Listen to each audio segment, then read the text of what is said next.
And that's They've been in storage for 10 years. Hold on, he's not, Yeah. they don't have legal. I think. Right. Yeah.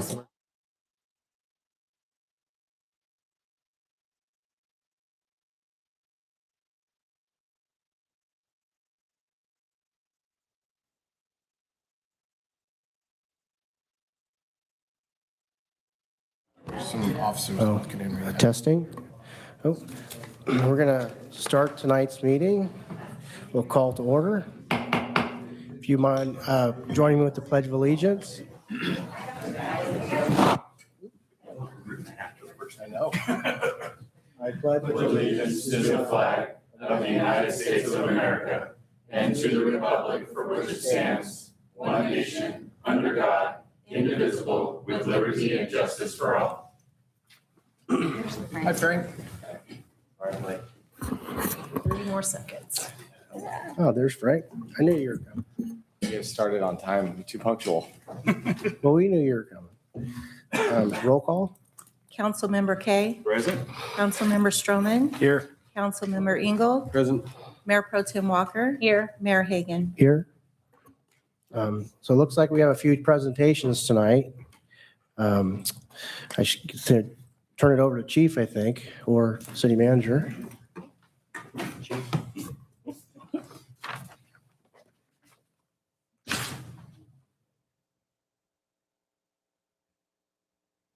So I'm here to present the Officer of the Year Award and the Rookie of the Year Award to Abraham Palomino for Officer of the Year and Brandon Gunter for Rookie of the Year.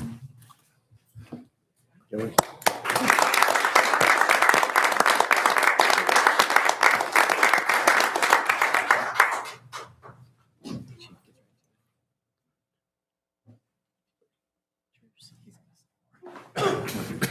So Officer Palomino, next one. Officer Palomino began his career with the Escalon Police Department as a reserve officer in April of 2023. In December of 2023, he was appointed to a full-time position. From the start, Officer Palomino demonstrated that he had all the makings of an exceptional officer. He's intelligent, hardworking, and has a great attitude. All through 2024, Officer Palomino led the department in stats, which drove the creation of the Officer of the Year Award. In 2025, Officer Palomino was the first recipient of the Escalon Police Department Officer of the Year Award for 2024. In 2025, Officer Palomino made field training officer and continued his stellar work.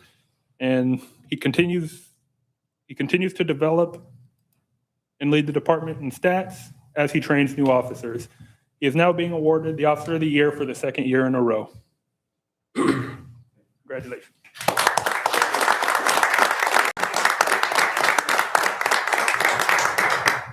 And then Officer Gunter started his career with the Escalon Police Department in February of 2025.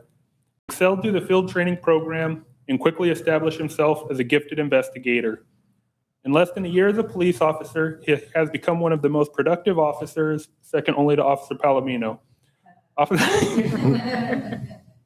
Officer Gunter has received receiving the Rookie of the Year Award for his exceptional performance. And he also is intelligent, smart, and very driven, hardworking, and he is a great officer and will continue to grow. Congratulations.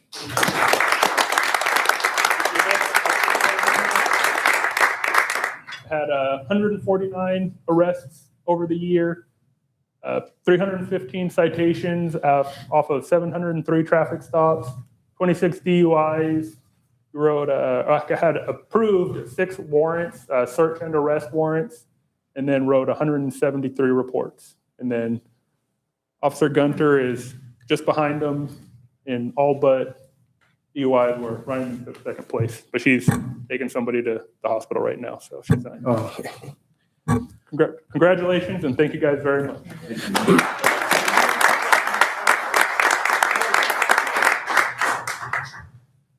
You know you guys gotta give a speech, right?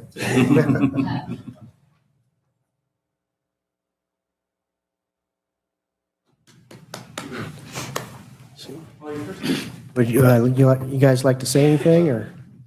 Okay. Just want to say thank you to everybody. The team effort for sure, but thank you to the city, to the department, and to the citizens of Escalon.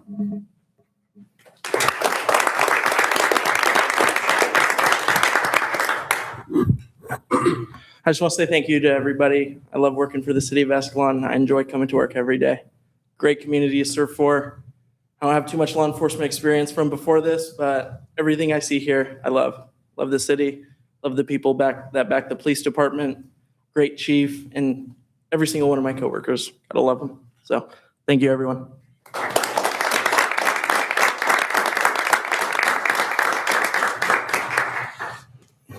I understand there's no I in team. You guys are doing a great work all together.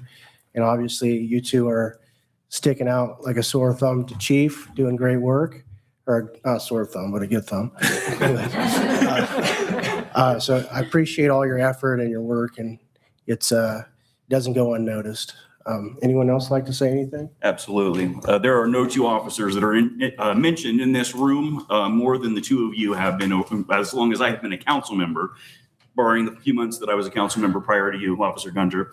I see you guys all over the community, the work that you're doing. It is so apparent that you guys couldn't be more deserving of these two awards that you were given. Thank you very, very much for the service you do for our city. Mr. Mayor? Yeah. Can I say something? Yeah. So, Palomino, I gave you a hard time at the last city council meeting, as well as you, Gunther. But both of you, along with all of our officers, are what make Escalon Police what it is. Truly appreciate all of your hard work. Westfall, I know you just got sworn in the last meeting, but you have a little catching up to do. Geck, you're on a bike, so we'll just excuse that. I'm just wondering what Sergeant Z is doing, because he's just kind of hiding back there, not really saying much. But I think that you are a pal in plain clothes. So to you two, to all of you, thank you for all of your hard work for the city of Escalon. It's truly, truly appreciated by me. I'm sure that all of the council appreciates it, and most importantly, the community appreciates it. So keep up the great work, and Abe, I'll quit harassing you now. I don't think so. I doubt it. Anyone else want to say anything? Sure, I'll go ahead real quick. Thank you so much, Officer Palomino, Officer Gunter. We've been putting an emphasis on community policing, bringing back community police work. And we can't do that without officers like you and your support team that is here today showing their support.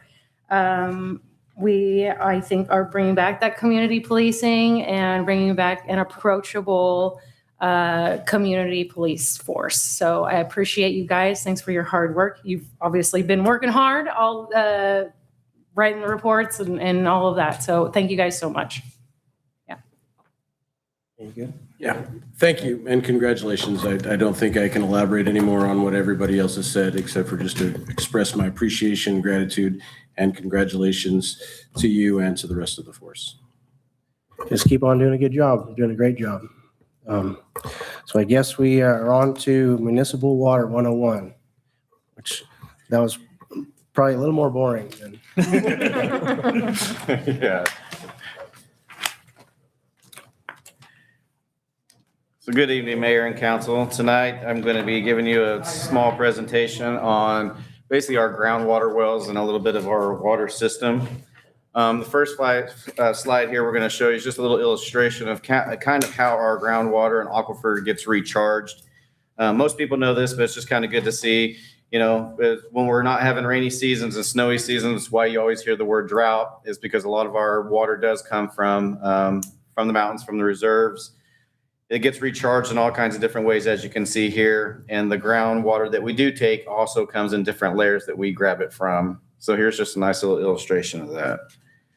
Next slide. So City of Escalon Water System Overview. The City of Escalon collects, treats, and distributes safe drinking water from 4 municipal groundwater wells pulling from our local aquifer. The city serves 2,328 residential connections, 167 commercial connections, and that's with about 33 to 35 miles of water line pipe that we have in the city. On any given day in the summer months, we are pumping 2 million gallons a day out. And in the winter months, it goes down to about 600, obviously because of demand. Now I'm going to kind of go in and just talk a little bit about each well. Our first one here is well 1A. It's our newest well. It's not quite in production yet. It's getting close. As you can see here, the cost of this is a pricey cost of a $3.25 million. It was again drilled last year. We're getting the pumping depth of about 400. We drilled all the way down to around 625, 400 is where we saw that the best water to grab from would be. This is a summer peak demand well, which helps out a lot in the summertime when we need for others to kick on. We don't normally have to run all wells at a time, but there are certain times in the summer that we do have to. Do you cycle through those, or do you go to one as your primary? We do have a primary, and it kind of says that in here a little bit. And through our SCADA system, we have our SCADA system, which I'll talk about a little bit also, kind of gauges when we want certain wells to turn on for certain reasons. So our next well is, and just again, that first well, on that last slide, the new well's on the end of Roosevelt there, kind of adjacent to P&L for those that did not know. So the next slide, well 3A. So this is our primary production well. This is the one that we usually like to run the most just because the way it's a pipe through the system, just a good running well. This well was drilled in 1988, so it's approximately 38 years old. And this distance isn't too far from the old Ray, so we're at 425 for pumping depth. So our average summer production is 1.4 million gallons out of this one well. And in the wintertime, this generally is the only well that we are running. That's why you'll see that 600 gallons a day there on that. Again, operational well during low demand months, which is basically winter times. Our next well would be well 9, which is located on California, just east of Elizabeth there. And this well was drilled in 1985. So the age of this is approximately 41 years. This one's a little bit further away, different area of town, as you can see, and the pumping depth there is 190. Average summer production there, not a whole lot, 73,000 gallons a day. And again, in the winter, it provides additional capacity during high demands, but in the winter times, we don't run it as much. But also keep in mind, when we aren't running these wells, they do go through a series of testing and processes. We just don't put those through the system. So it's not like they're kind of sitting there all winter long, but they're just not supplying the residents, if you will. Our next slide here is well 10. This well here is located on Campbell towards the end of Yosemite Street. This well was drilled in 1997, approximately 29 years ago, and the pumping depth here is 270 feet. Our average summer production here is 484, and it supports system reliability and redundancy. So this one is usually our next well that will kick on after 3 that we in the summertime months, because one well we have on one side of town, this one's on the other side of town. So the way they work together, that seems to be best for our system. So like I was talking about, we do have seasonal operations and demand management. So during our peak season, which is generally between May and September, multiple wells are active to accommodate the water production need. Increased water production is due to irrigation needs and heat. More people are just using more water, so people are turning it on. One of the reasons why in our newsletter we try to send out, winter watering hours, days that you can and can't, because if everybody all day long in the summertime is just wanting water like at some point the wells are going to go dry, right? So we definitely in the summertime have to manage that fairly well. During the off season, which is generally December through February, typically only well 3A, which is located here adjacent to City Hall, is our active well. The water production is based on weather and system demand. Redundancy in the system is extremely important to ensure needs that are met. Next, I want to talk about is the water quality monitoring and compliance. So we have 119 total water quality constituents tested weekly, monthly, quarterly, and annually. So, we're constantly testing our water throughout the system. This testing is completed at well sites and sample stations. We have 25 sample stations that are located citywide. And I was going to provide a map, but it's kind of hard because they're just little dots. But if you will, just kind of envision just strategically kind of positioned around town, parks, landscape areas, stuff like that. And those sample stations kind of they provide us information. We'll test those a lot to see what the parts per million of chlorine is in there. So we'll know if certain parts of town need more chlorine, if they don't need more chlorine, how the water looks, how it tastes. So we have those sample stations throughout the whole town because things could be different on one side of the street than they can on the other. It ensures regulatory compliance and public health protection. And Public Works can remotely monitor each well 24/7. And Public Works does visit each well site 365 days a year. So it doesn't matter if it's a holiday or not, 365 days a year, our on-call guy, or if we're here on our water operators, we'll go. We have to do recording, take numbers, make sure that everything's going on okay at the well, if we have to add chlorine or not to it, and just overall look at the system because you just, if something happens, you need to know right now. And that's a state requirement, not just a good practice that we do. Wells are monitored 24/7 by our SCADA system. SCADA is, for you that don't know, SCADA is a software and hardware system that monitors, controls, and analyzes critical water production, pressure, levels, and treatment processes. And it also kind of tells what certain wells when to turn on and when to turn off. It tells us what the pressure is in town. It tells what the PSI is, how much water is getting pumped out. It's just very reliable, good system that we do need and must have throughout. Next, the last slide here is infrastructure and asset considerations. So city wells range from 1 year to 41 years old.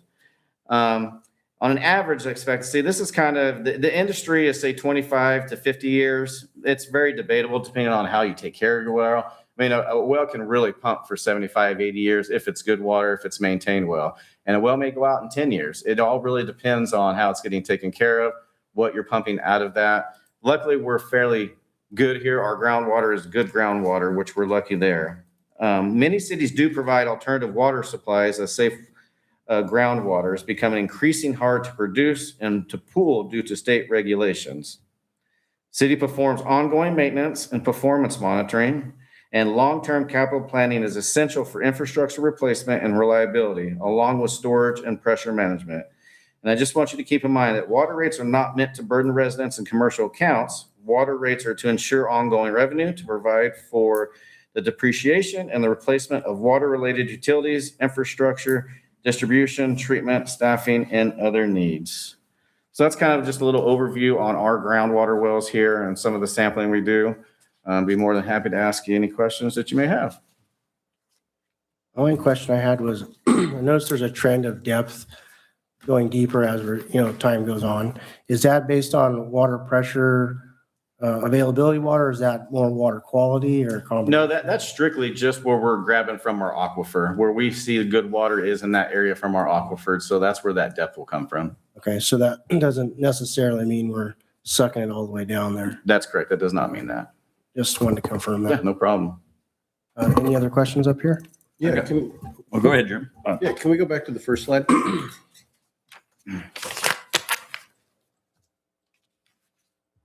Yeah, that one right there. No, it's a great illustration, and I appreciate that. Couple questions. One, do we ever monitor? So I see it, there's a shallow monitoring well. I'm not sure exactly what that means, and there's a deep monitoring well. Does that tell us the status of the aquifer? That tells you the status of the aquifer. It also tells you the quality of the water down there. So if you see like the shallow monitoring well, you may get down on a shallow monitoring well, which is less expensive to run, which is less expensive to install, and you find good water. That's one you'll use. And then next to that, you'll see the deep monitoring well. Sometimes you'll have to go through that clayish area to get to a better aquifer to be able to get better water. So with the newest well, it's at 400 feet, and then we have two aging wells that are, 190 and 270? Yes, sir. And so the current cost on that one was $3.2 million roughly of the newest one. Yes, sir. And so if it were to reach that, hypothetically, if it were to reach that 50-year-old state, so we're talking about redoing that, even both of those in the next 10 to 12 years, we're talking, in today's numbers. Sure. I get there's inflation, but today's number is about $6.5 million that would potentially get us another 25 or 30 years. That's correct. That's fairly accurate. And the one that we just put in, once that's online and active, we can count on that one for another 25 to 30 years. So potentially there's water, unless there's exponential growth in town, which I don't think we'll see. We have a water source pending major drought, right, for the next, that calculates to me like 60-ish years at the cost of current day money, $6 million, $1 million a decade. And can somebody remind me what the cost of the surface water treatment program? Or 14 million. today's dollars, and we're still nowhere near being able to fund that, like a decade away, right? So we could, maybe, who knows? It just depends on what federal and state money looks like. The next item we'll talk about that, but yeah, Okay. there's a significant delta right now.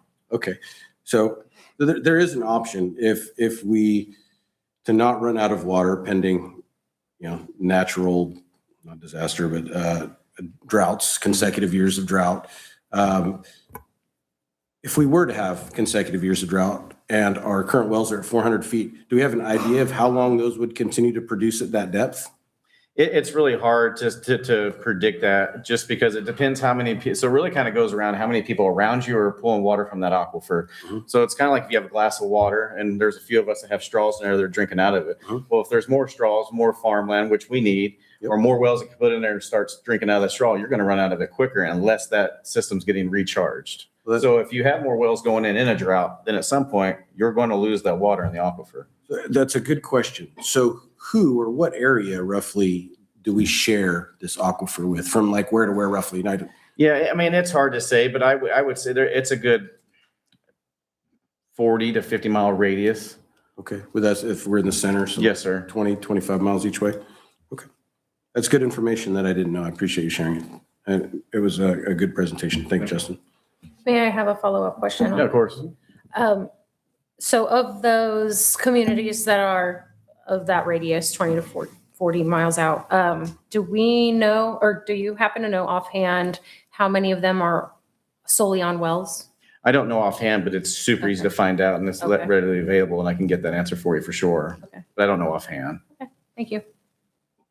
A few questions as well.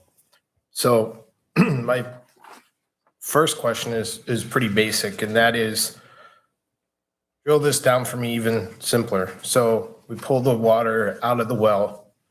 It goes over to the treatment plant, out from the wells, and then from the treatment plant through the main lines to distribution everywhere. Is that That's not accurate, no. okay? So So we don't actually have a water treatment plant. We have a wastewater treatment plant. We don't have a water treatment plant. So our water wells will pump directly out of the ground and directly into our system. Now they will go through a chlorination house that we have there on site. Okay. It will go through different types of filtration there on our site, but it literally will come out of the ground through our system right back into the ground to the residents. okay. So no water treatment plant, just directly into the mains. Correct. Okay. So we've been, not jumping ahead to the infrastructure project, but when we first got on council, we were told that the reason that this is being pushed is because the aquifer is overdrafted due to drought, due to major development in adjacent cities such as Manteca, because Manteca is also part of this aquifer. I guess my question is, I mean, you and our water purveyor know best, but are we seeing results of or are we seeing impacts to the aquifer? Is the aquifer truly overdrafted, or is that a misnomer? Because if we drill these wells, as Councilmember Engel indicated, I mean, why are we even There's probably having a discussion about surface water? I mean, that's a hard question to answer, because you'll get a different answer with multiple people that you ask. And I think you kind of have to go with kind of experience and everything. In my personal opinion, our aquifer's doing great and it's doing fine.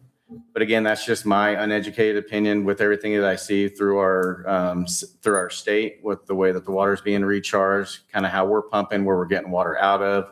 We don't have a lot in the area that keep putting a straw into the ground.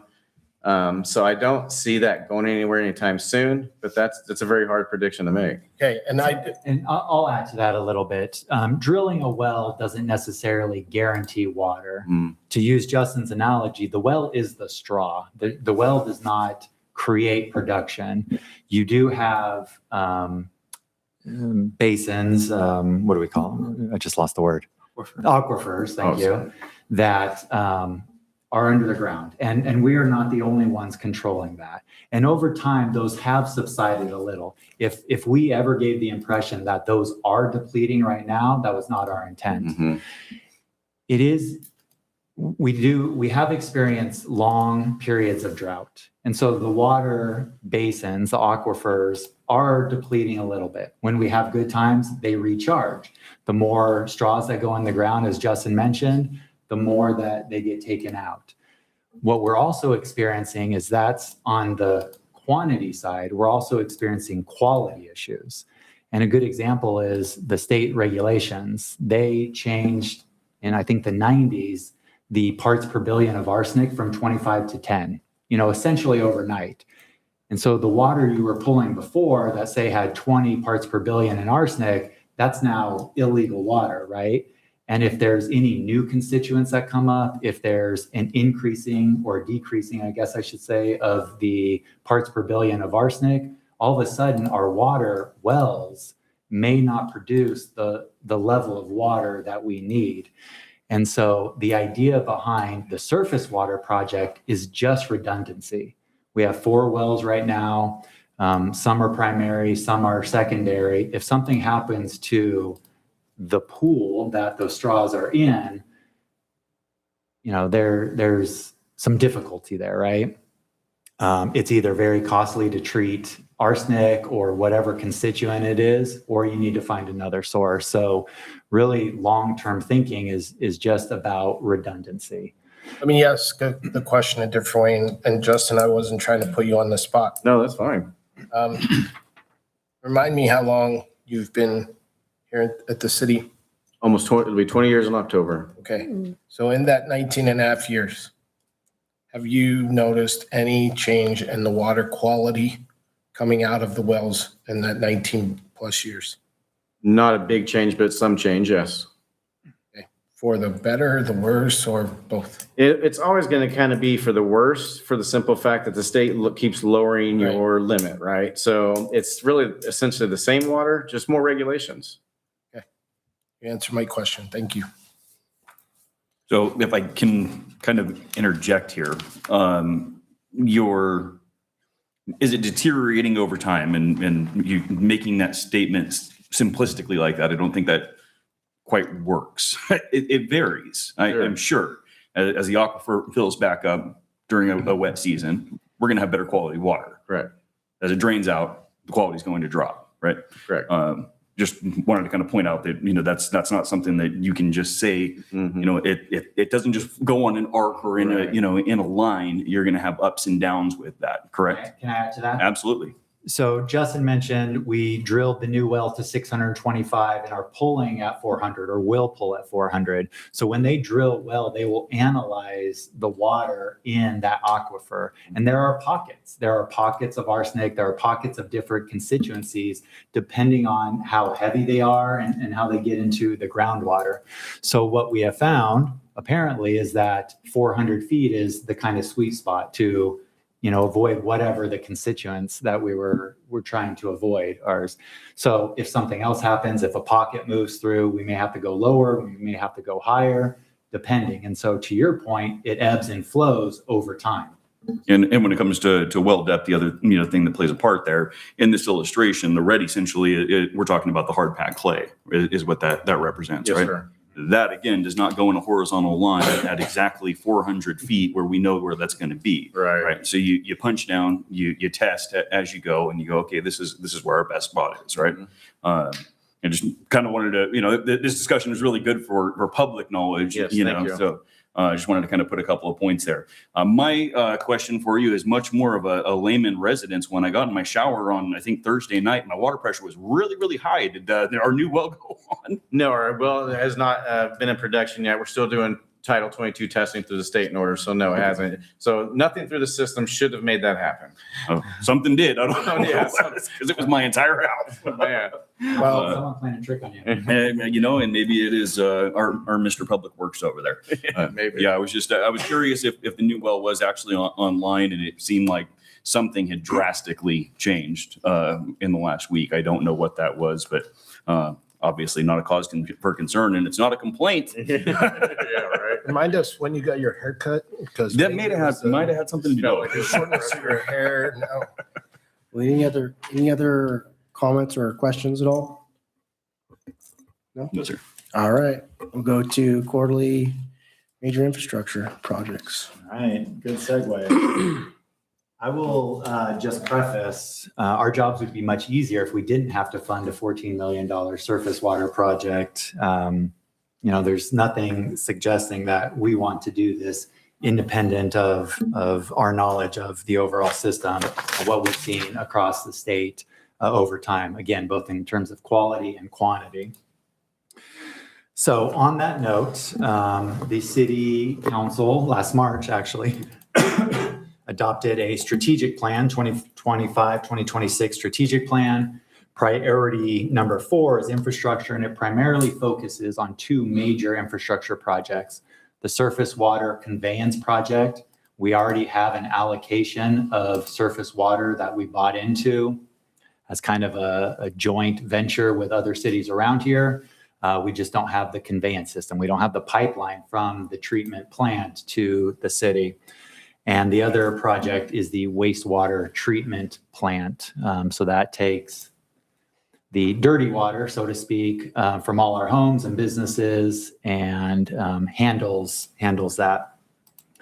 So with respect to the surface water project, the council relatively recently has directed staff to sort of pause the design and construction effort until such time as we have enough funding to do the construction.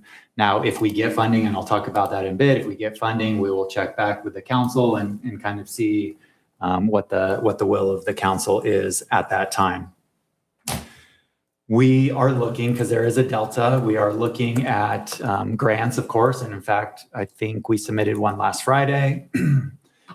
And we're looking at using existing resources, or basically our water allocation, to generate revenue. If there are other communities around who may need that allocation and could use that water, we could perhaps lease our allocation to them and try to generate revenue to get to the full cost of the project. That is what we're working on right now. We are in talks with one city and have a couple other cities kind of on the hook right now. That would be, I believe, at this point, especially since we don't have the conveyance system, an ideal situation. We have an allocation, we can generate revenue from it, and we can fund any level of water infrastructure that the council desired at the time. So that is where we are in terms of the surface water project. For the wastewater treatment project, we all call this the $40 million project. That is a big pill to swallow for a community of our size. We understand that. Much of that infrastructure is older than probably anyone in this room right now. It is deteriorating, and it is, I want to say, close to on its last legs. I don't want to sound an alarm. It's in need of some maintenance. And so over the last several years, we have done a good job of maintaining with what little we can and sort of getting in control of the maintenance at the plant. And that has bought us some time. We have had several very good compliance inspections over the last several years. And so now there's not an emergency to update the plant. We've bought ourselves a little bit of time. And what we've done with that time is worked on ways to phase the project. So instead of one $40 million project, we can phase it 3, 4, 6 phases to spread that cost burden out over time. We are working right now. We are very, very close to finalizing what will be phase 1. We are focusing on what got us into this issue in the first place, the cease and desist order that we had and the notice of violations. We had some odors. We had some subsidence of the basin walls. We had some leakages. We are fixing all those issues, but we still need to permanently repair those. So we are working first, looking at fixing those issues. In some degree, those are associated with the industrial side, not the domestic side. So the industrial side is really Kraft Heinz and Eckert. And so that's not a disparaging remark. That's just indicating kind of where some of the odors and other issues come from. And then we have the domestic side. So every time we shower, flush a toilet, they're kind of two separate sides of the overall plant. And so we'll focus first on the industrial side. So that is what we are working on now. We're working very diligently with our operator and our engineering consultant to hone in on what is phase one. Now you could imagine there's not perfect bite-sized chunks to call a phase one, a phase two. Everything is sort of interconnected, and we're spent a considerable amount of time trying to parse what could be phase one versus the entirety of the plant. So it's not this bigger effort. So that is what we have spent a considerable amount of time on over the last several months. And we are very close, at least to, we hope, kind of finalizing phase one, finalizing design, and then going out to bid. We hope to start construction next like January, hopefully, because that's when we would miss the industrial discharge, basically.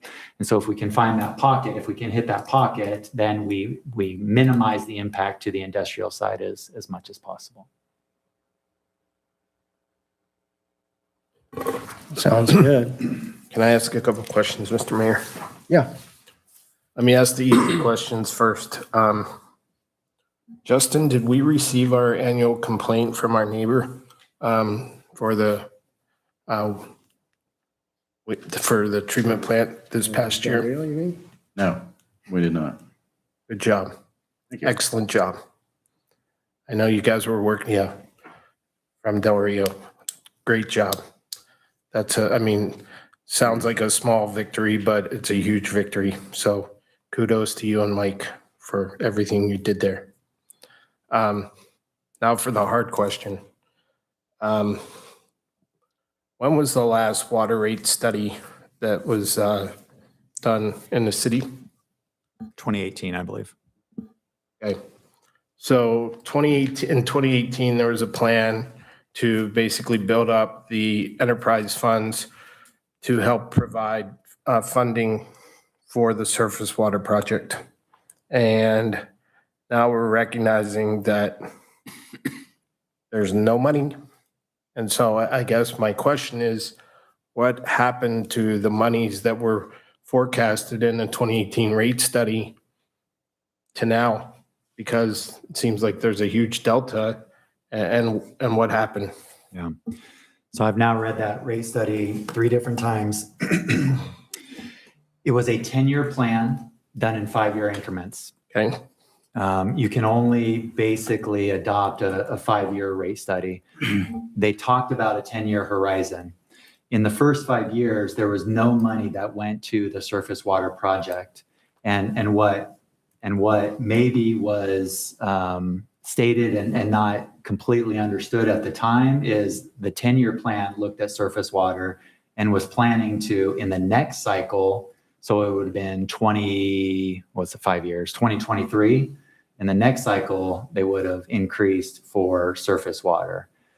So the plan over 10 years talked about it, but the actual rate study, which was only 5 years, did not include any money for surface water.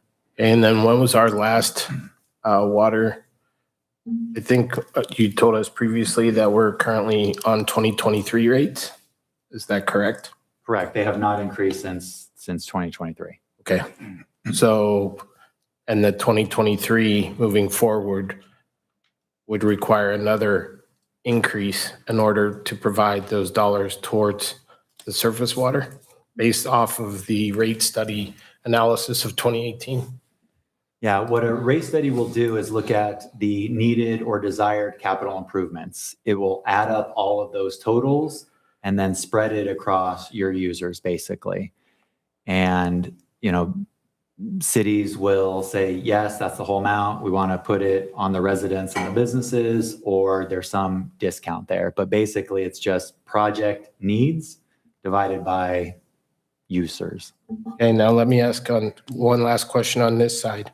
Based off of the 2023 funds that we're collecting, I know we do have monies available in the enterprise funds, and there are ongoing capital improvement projects tied to the water enterprise. Are we doing okay budget-wise for those projects?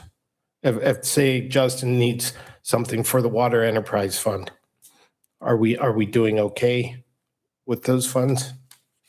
Currently, I believe, good evening, everyone. Currently, I believe we have enough money to support needed repairs, needed maintenance. These larger projects that we have, we will have to provide more capital for. We've done that through some long-term investment items, but in order to raise rates, we have to go through 218 vote or some type of vote. I'm saying the wrong number, but we have to go through the voting process. And so that's kind of one hurdle there. The rate study also incorporated several loans that we have not gotten. So they're looking at the cost to the ratepayer increasing because we had loans and the cost of paying those loans back. So there's kind of this staggered climb that would have created the funding that would be needed to do these bigger projects. We just haven't done that climb. So in summary, we're doing okay.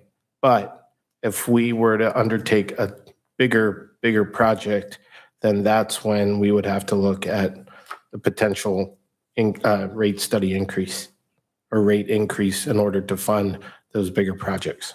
You would need more capital, and one vehicle would be loans, the other would be a rate increase, the other is investments.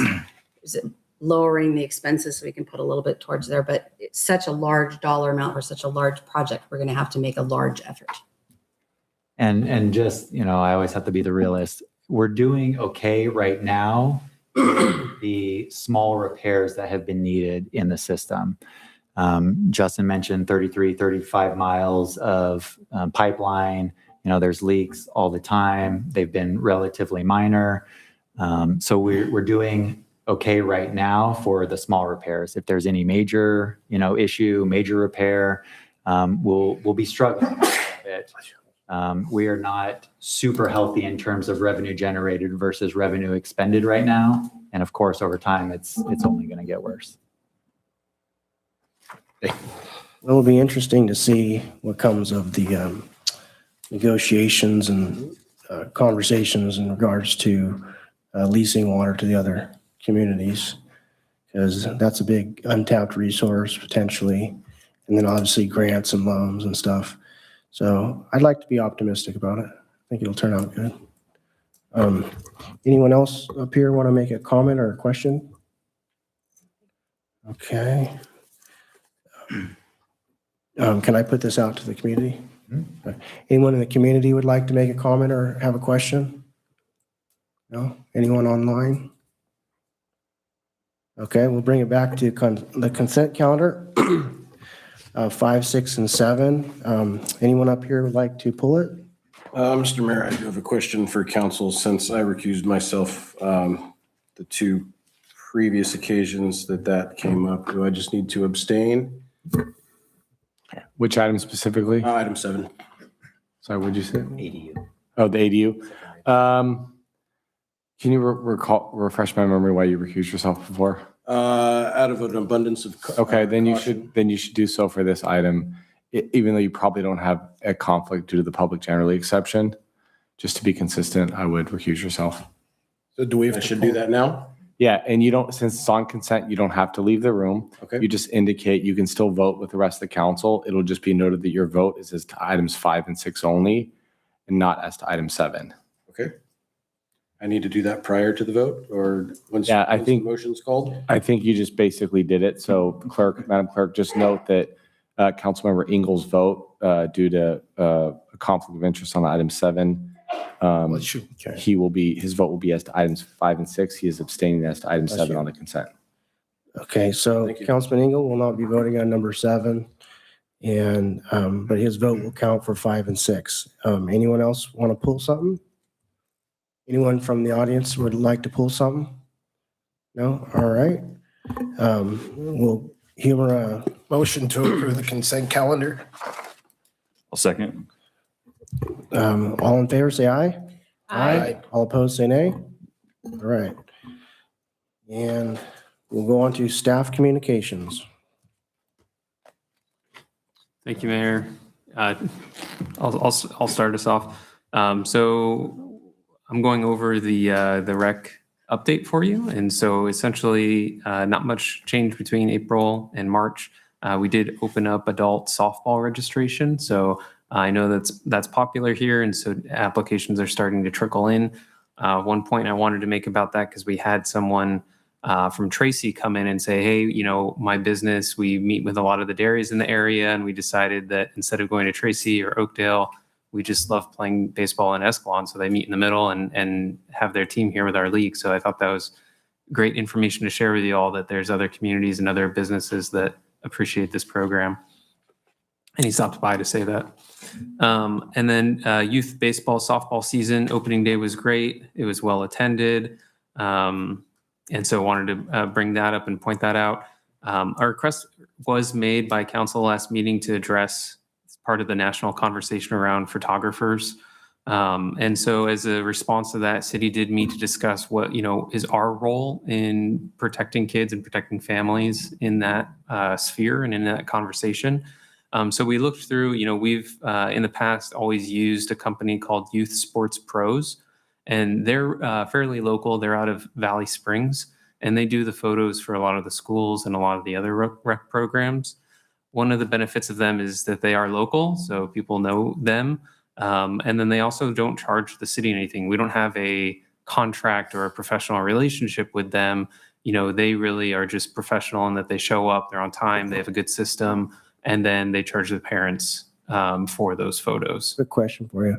Have we had IT or anyone with computer knowledge back check them or fact check them? I mean, Whatever you wanna call it. we've done an informal, like we know of them and searched about them, but no, we didn't do like a deep dive into the dark web or anything like that. I think that's where you're going to catch them if it's happening. It's not going to be on their front page, so to speak. Well, I guess to your point, Mr. Mayor, would the council feel better if the photographers that were involved with the city of Escalon go through a live scan process? It wouldn't be a bad idea. I don't think necessarily they're guilty, but we also got to make sure that we're not putting a wolf in the hen's house. Yeah, and You know what I'm saying? I would say that, as an abundance of caution situation, they're coming to our community and they're making money. I would think that, a live scan cost wouldn't be too out of the question to ask of someone. Possibly some kind of, background check on the business itself. Are these possibilities, just while we're entertaining the conversation? Yeah, that makes sense. I would go as far as say we should probably be doing that with anything that involves children, Okay, makes sense. Glad I reported that. Appreciate it. Yeah, absolutely. And so another change that you'll see in our rec communications and rec reports is, I understand that council had some discussions about the community center and how do we find new ways to use it and activate it. So we separated and created our own report for it monthly so that you can see how it's performing, how many rentals we're getting, who's renting it.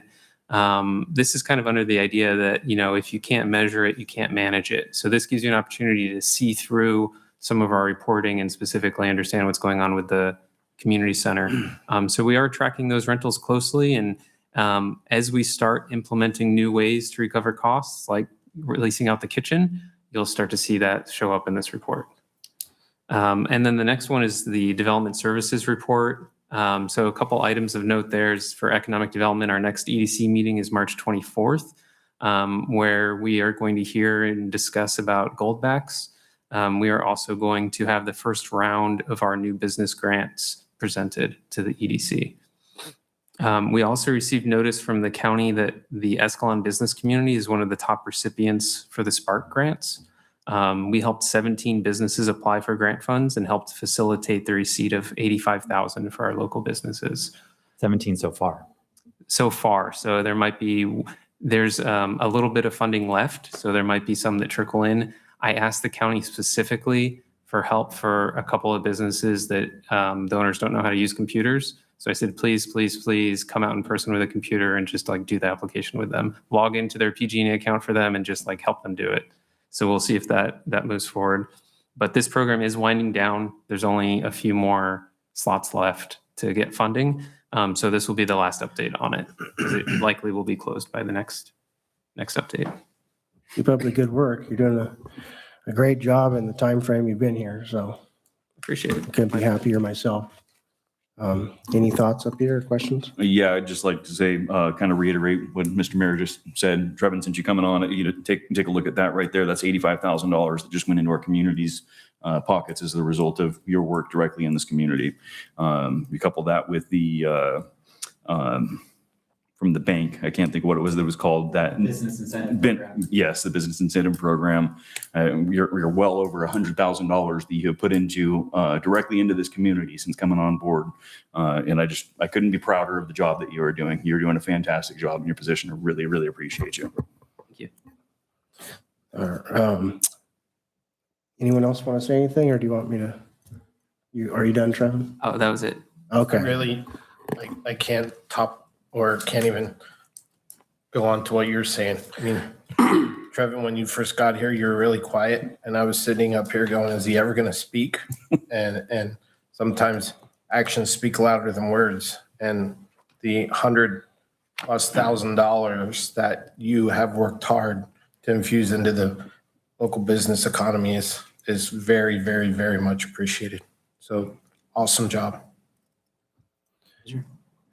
Any other thoughts before I go to Celinda, our Chief Financial Officer? Okay. Okay, so we have some reports for February. We'll have our quarterly report at our second meeting next month.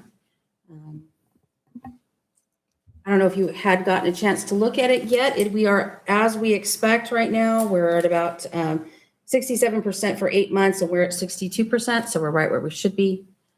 We did have one new report in here for, pretty much shows the cash balances for all the funds. It's on page 75 of 179.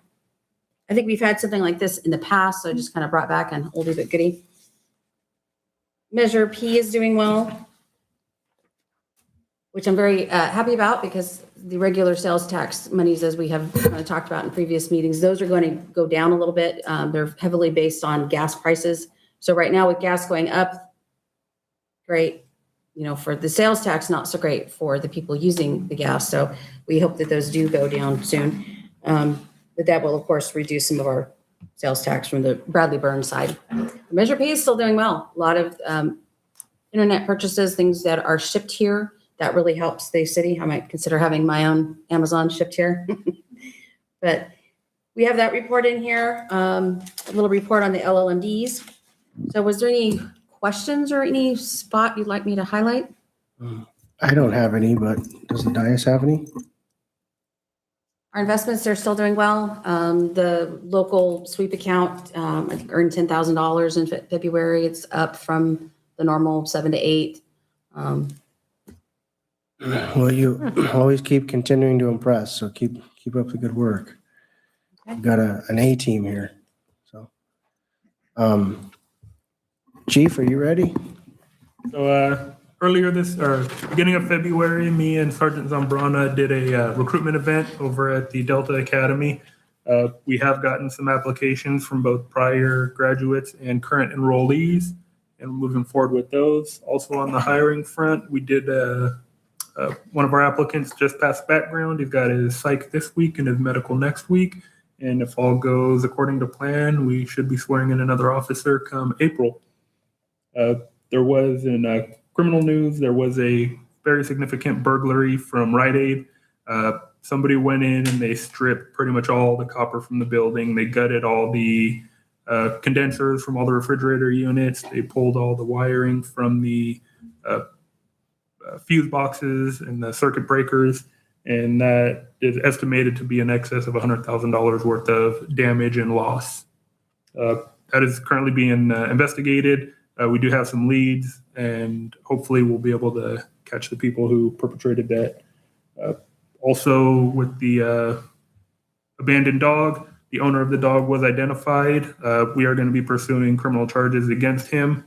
I'm trying to make the case a little bit more stronger. I'd like to be able to find somebody, an eyewitness who was able to see him dump the dog, but that is wrapping up and on its way to the DA, likely by either late this week or early next week. Officer Gunter led the department in arrests last month with 11, and he also led the department in citations with 36. Well, keep it up. Everything's heading the right direction. The morale, you feel like still going the right direction? Oh, yeah. Any questions for Chief? I do have one. Any leads on the swatting call that took place here? Is there any kind of update on that one? We're still waiting on warrant returns for geofencing warrants. And once that comes in, it kind of takes a while to compile, but that is still actively being investigated. And we do have leads on that one as well. It ended up being related to another crime somewhere, right? Well, Was that what I read? so the exact same night, 4 minutes after our swatting call, there was another one at the boyfriend of one of the residents up in Sacramento County. And then the following week, the victim in our swatting case had her car set on fire. And so it is connected. And Gotcha. Awesome. Appreciate the update. We'll go on to, well, you just gave us a presentation, but you have anything else you'd like to? Yeah, add to that? just a couple things. I did mean to say at the end of the presentation, I do want to give major kudos to our chief water operator, who's Matt Morgan. He does not get recognized enough. He is our water department. He's very, let me say a proper word here. Maybe I'll just be quiet, but he's very good at what he does. And I do appreciate everything that he does, along with our staff that helps out. And that's who else I want to give a big shout out to. This week, our staff was involved in the Every 15 Minutes down at the high school program, where basically we have to detour traffic around McHenry. That we've done quite a few of these, but the guys are just awesome the way they're able to detour traffic, be able to talk to the community while they're out there. Didn't seem like we had any issues. We didn't have any officers having to chase anybody down. But between Escalon PD and Public Works, it was just a very, very smooth ran from the outside. Obviously not the internal that all the folks do there, but on the outside. So I just want to make sure that I want them to know how proud of I am of them, how that went, and how great of a job they've been doing. That's all for Public Works tonight. I have to give them an attaboy then. For sure. Please do. I do have one thing for you there, Justin. On this list here. Yes. Removed Lions City Cement barbecue pit from Hogan covered area.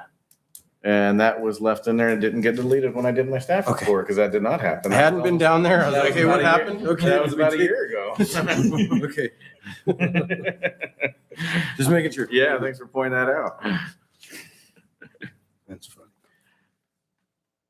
Okay, any other questions before we go to asking the community? Does anyone in the community like to ask questions of the staff?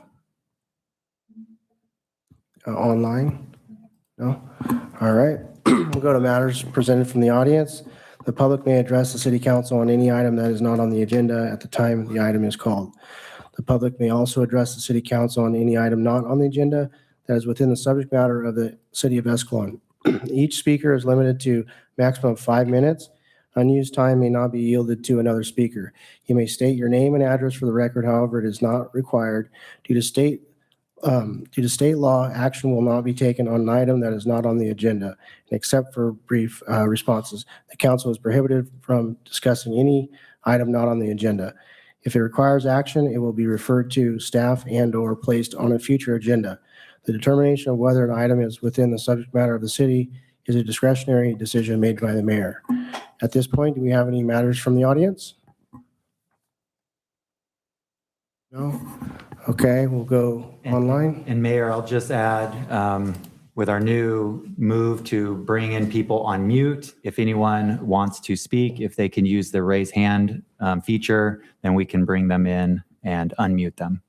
We do have one person, but we do not have a raised hand at this point. Okay. All righty then. We'll move on to our public hearing, number 9. Thank you, Mayor. So this is required hearing under the Housing and Urban Development Department of the federal government to receive the Community Development Block Grant funds. Each year, the county receives about $3 million in Community Development Block Grant funds, including both the home and ESG.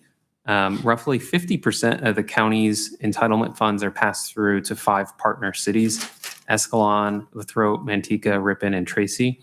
The other 50% is administered by the county, so they hold on to that. And the county issues their own notice of funding available to service providers in the entire city, incorporated or unincorporated. At the same time, in parallel tracks, the city of Escalon receives our share of the 75,000, our share, which is estimated to be 75,000 a year. And then we run a notice of funding available within the city of Escalon. Up to 15% of that 75,000, which is about 11,250, is issued in that notice of funding available. So that's money that's available to local nonprofits that serve low-income residents. It could be food pantries, it could be disabled assistance, could be anything that falls under the criteria. Each year, staff reach out and advertise our notice of funding available to specific Escalon nonprofits. We have a list that we reach out to. We send them emails, and this year we posted it on the Escalon residents Facebook page. And so just to reiterate the point that there are 2 notice of funding issued. There's one for the county that's countywide and cities, and then there's one that's Escalon specific.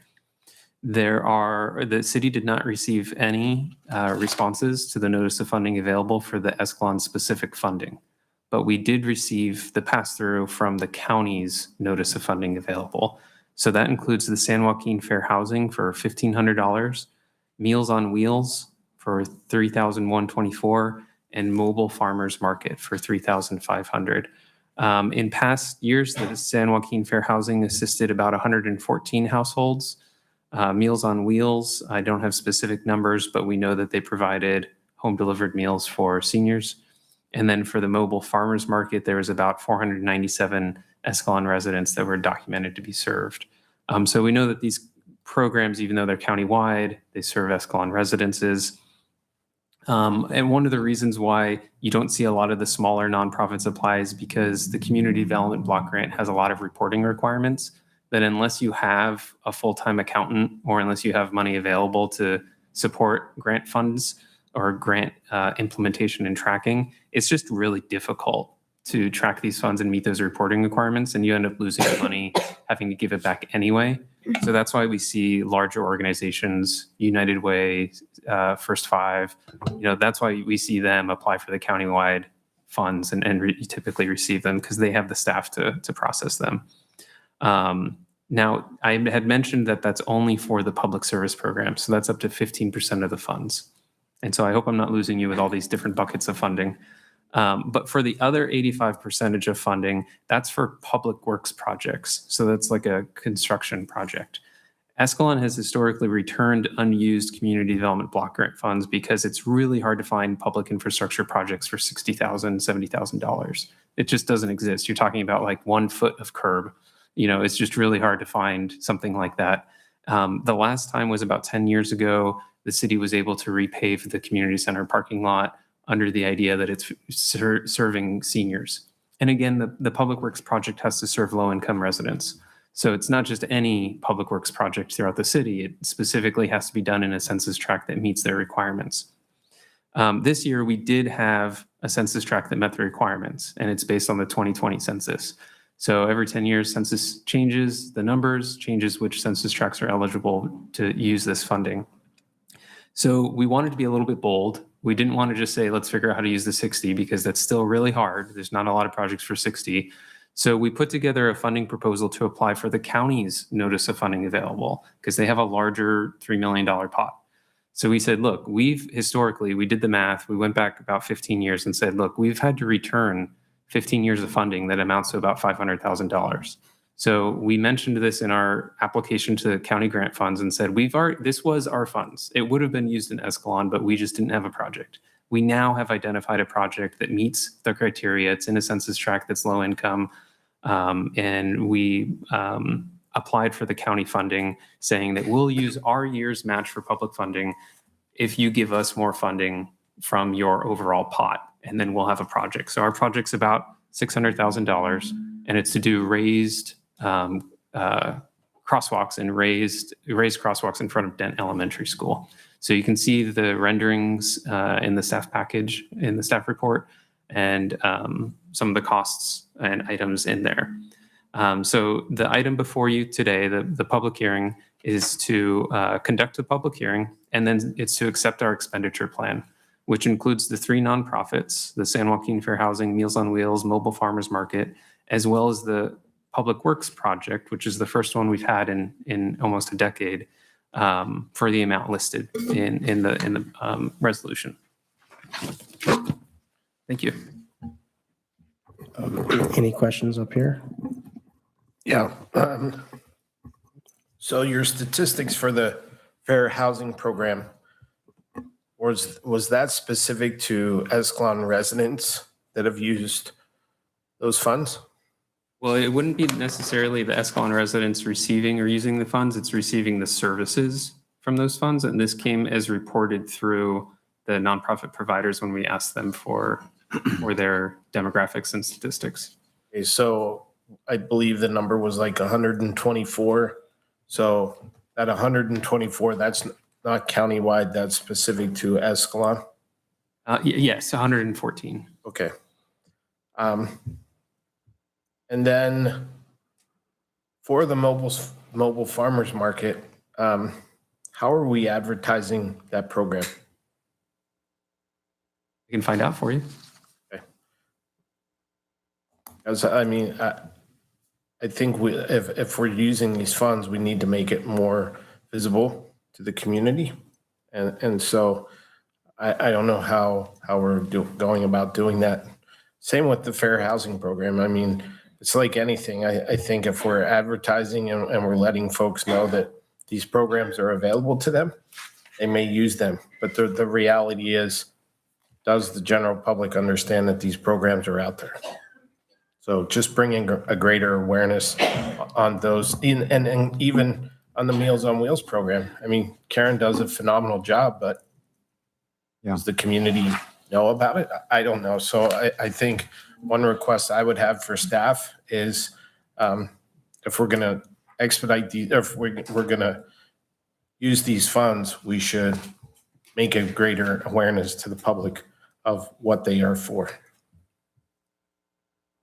And we can certainly partner with them. Primarily, these are advertised, notified through the provider who is providing the service. Any other questions up here? Any questions from the audience or from the public? And Mayor, if I might, 9 and 10 are very closely related. They're similar funding from a similar organization, HUD, for just different things. Maybe we could do 9 and 10 together and then open up one public hearing for. Makes sense. Yeah. I'll just do that.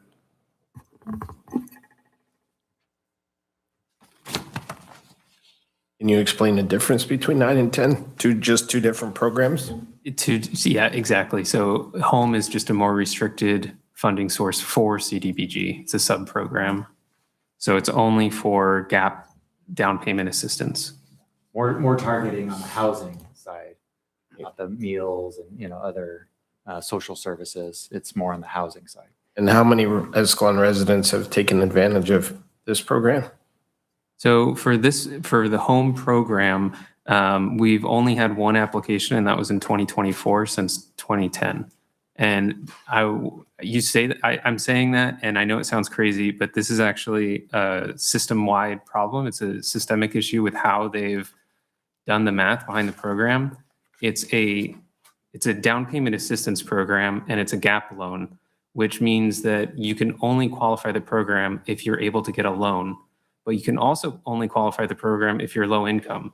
So there's just, if you do a Venn diagram of how many people are low income that can qualify for a $600,000 home loan, that's a very, very minuscule amount. It's like looking for a guy in finance with blonde hair, blue eyes, 6'5". It's just not going to happen. There's maybe one in the United States. So it's just a very, very difficult program. Someone thought it was a good idea to offer, to draft it this way. And so all of the, community development professionals are in the US have to administer this program. And then at the end of the year, we always just have to give the money back. So, Somebody somewhere knows the loophole. well, one person in 2024 applied. So good for I didn't them. mean here. Yeah.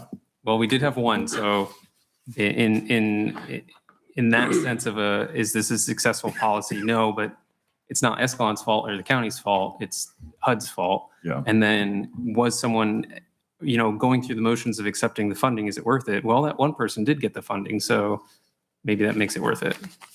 May I just add that sometimes, Escalon usually has higher priced homes.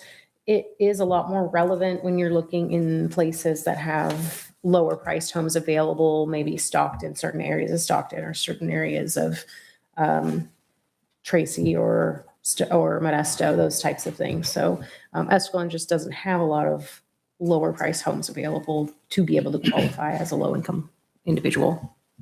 My only request would be similar to previous, let's just do a better job of increasing public awareness and go from there. Any other comments or questions up here? All right, we'll go out to the public. You have any comments or questions for either 9 or 10? All right, we'll go online. Any hands raised? No? Bring it back. Humor emotion or a Need thought? to open the public hearing. I did. You just did. Yeah. And no one came out. Sorry. I'll motion to approve items 9 and 10.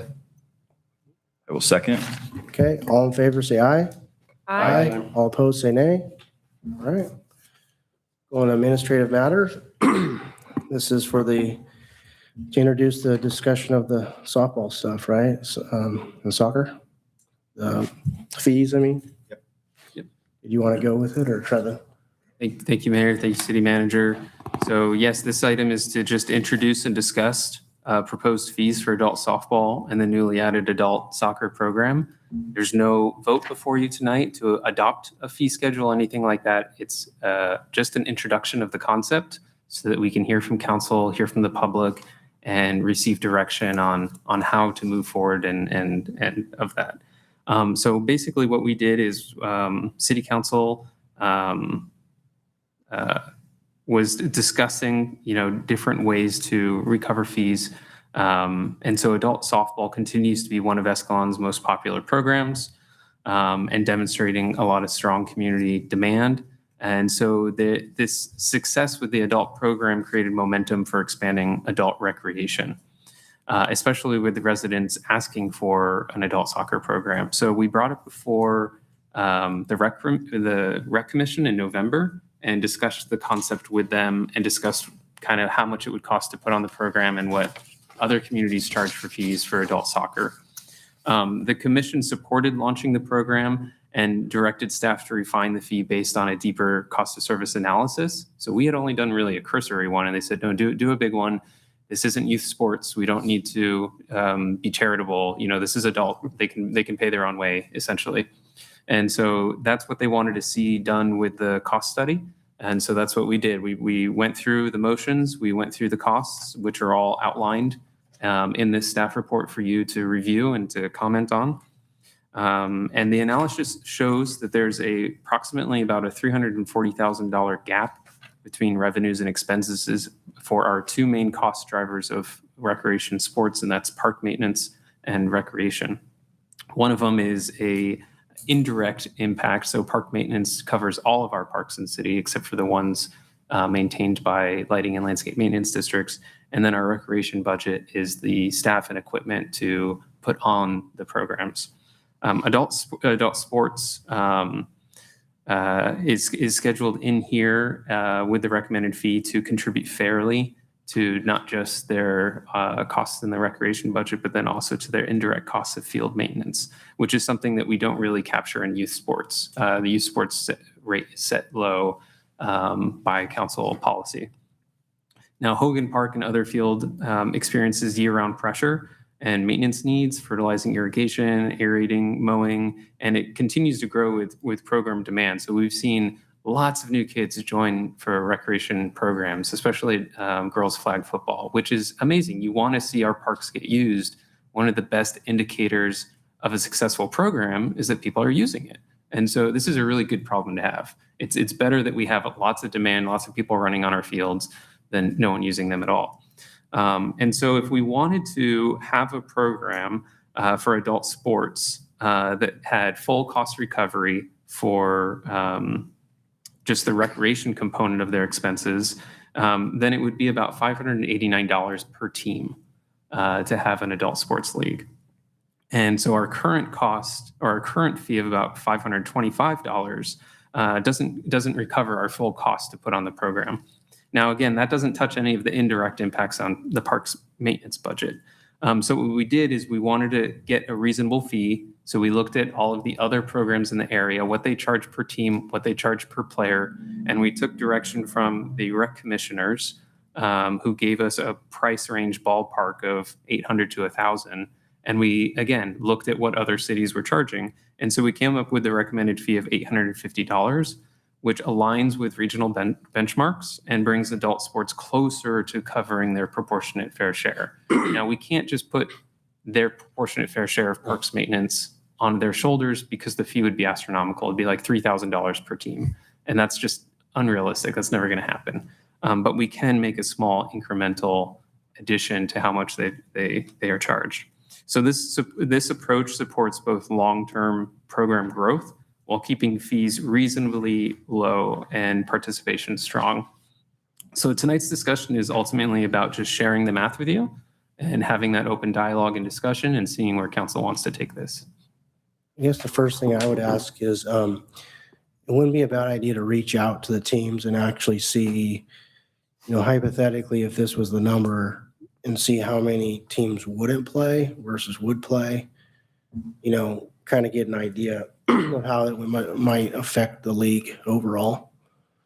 It may not be much of a difference, or it may be like, we're not paying that, in this town at least. You never know. So might be worth asking. Registration is currently open, or is it closed? Is there a determined fee that was advertised right now for this season? It's the lower. Yeah, this season is $525. And a point I forgot to really highlight in this is that this would be for next season. If you wanted to adopt it now, you would be adopting it for adult soccer. So we have the adult softball, which is already started. That's at $525. And then you have adult soccer, which is brand new, which we haven't done anything with.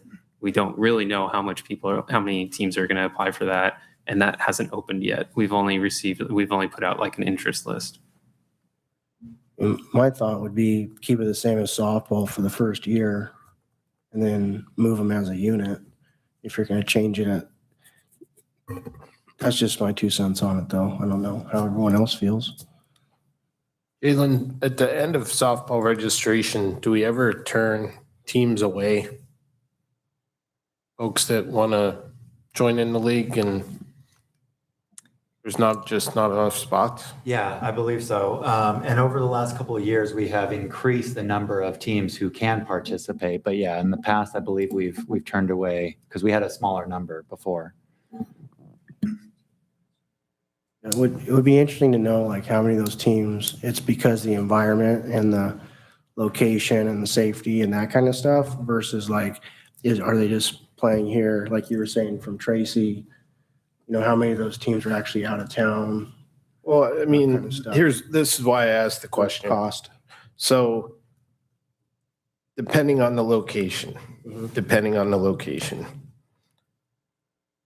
people that play adult league softball in Modesto or Stockton sometimes have to be on the defensive the entire time they're playing softball and have to watch over their backs. And I mean, there's shootings in the neighborhoods where some of these parks are. I mean, I remember I was at an adult league softball game at Beardbrook Park one time, and there was a shooting, and the Modesto police walked out and said, "Okay, game's called. Sorry, somebody just got murdered over there."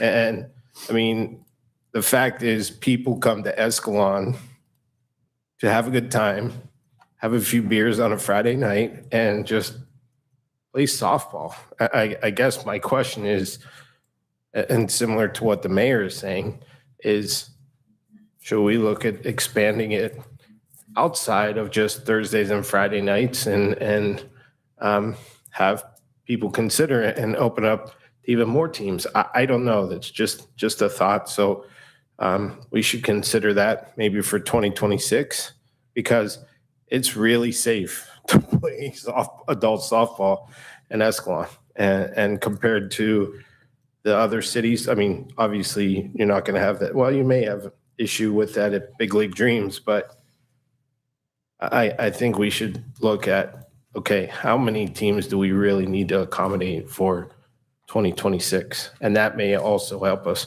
recoup some of these costs as well. Any other thoughts before we go out to the audience? With additional teams comes additional cost. What I'm seeing here is essentially that we've got a delta where we are losing money on adult softball. That bell has already been rung. And while I can appreciate, the sentiment of, let's just keep it the same for a year, we didn't know that we weren't charging enough with softball. Now we do know. Unfortunately, I think that my 2 cents on that is when we know that we are undercharging for something, it's our job to make sure that we straighten that out. Yeah. Whether that's, it'll take a council decision, whether that's, this year or next year. In my opinion, we probably should be, if we are starting a new soccer league, this is a new thing, and we have recognized that there is a loss that's taking place there. Not the taxpayer's job to bear that burden. It's the players. And I think that we should do the right thing by our taxpayers. And I don't necessarily disagree with you. I'm just looking at timing of it. Right.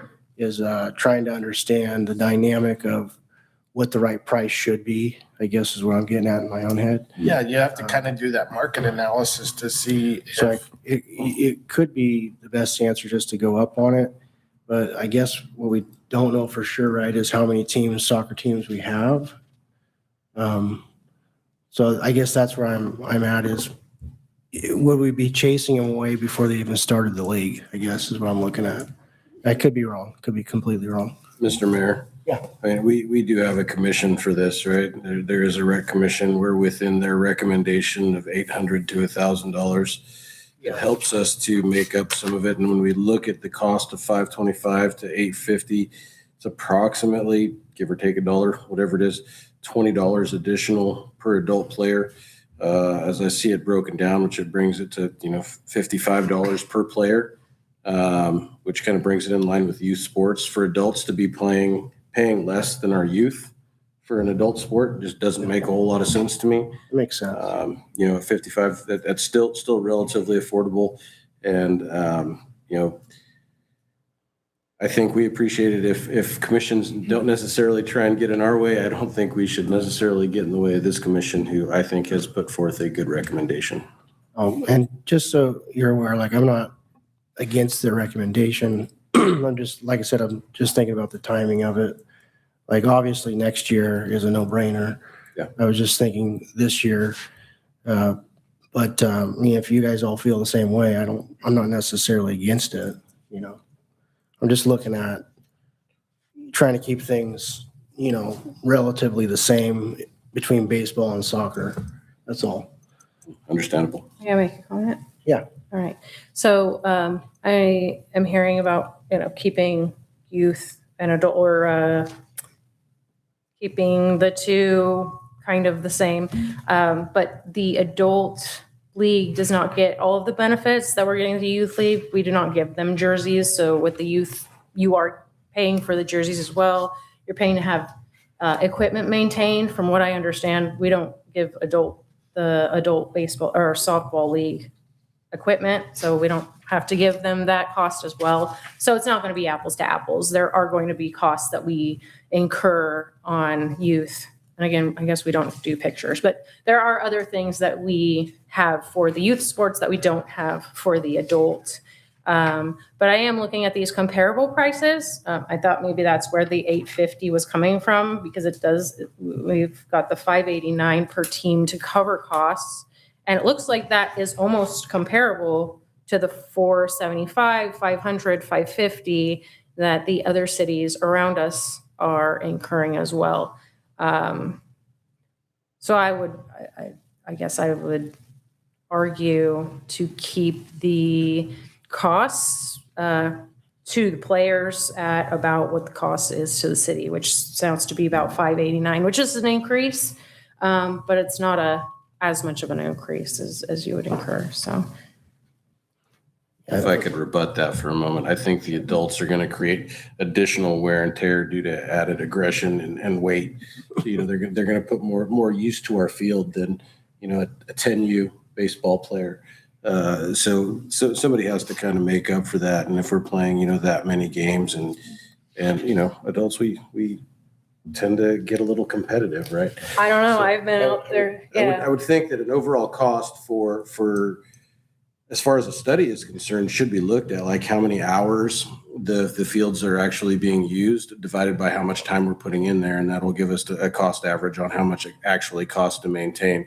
And it may be easier to break down per individual sport based on hours of usage.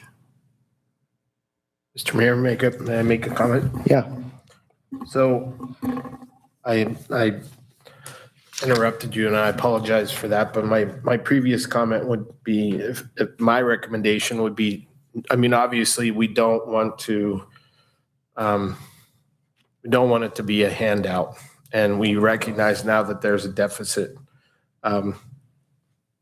But I agree with what you're saying that, we don't want to charge an astronomical amount of fees, especially this is the first time that we're doing adult soccer.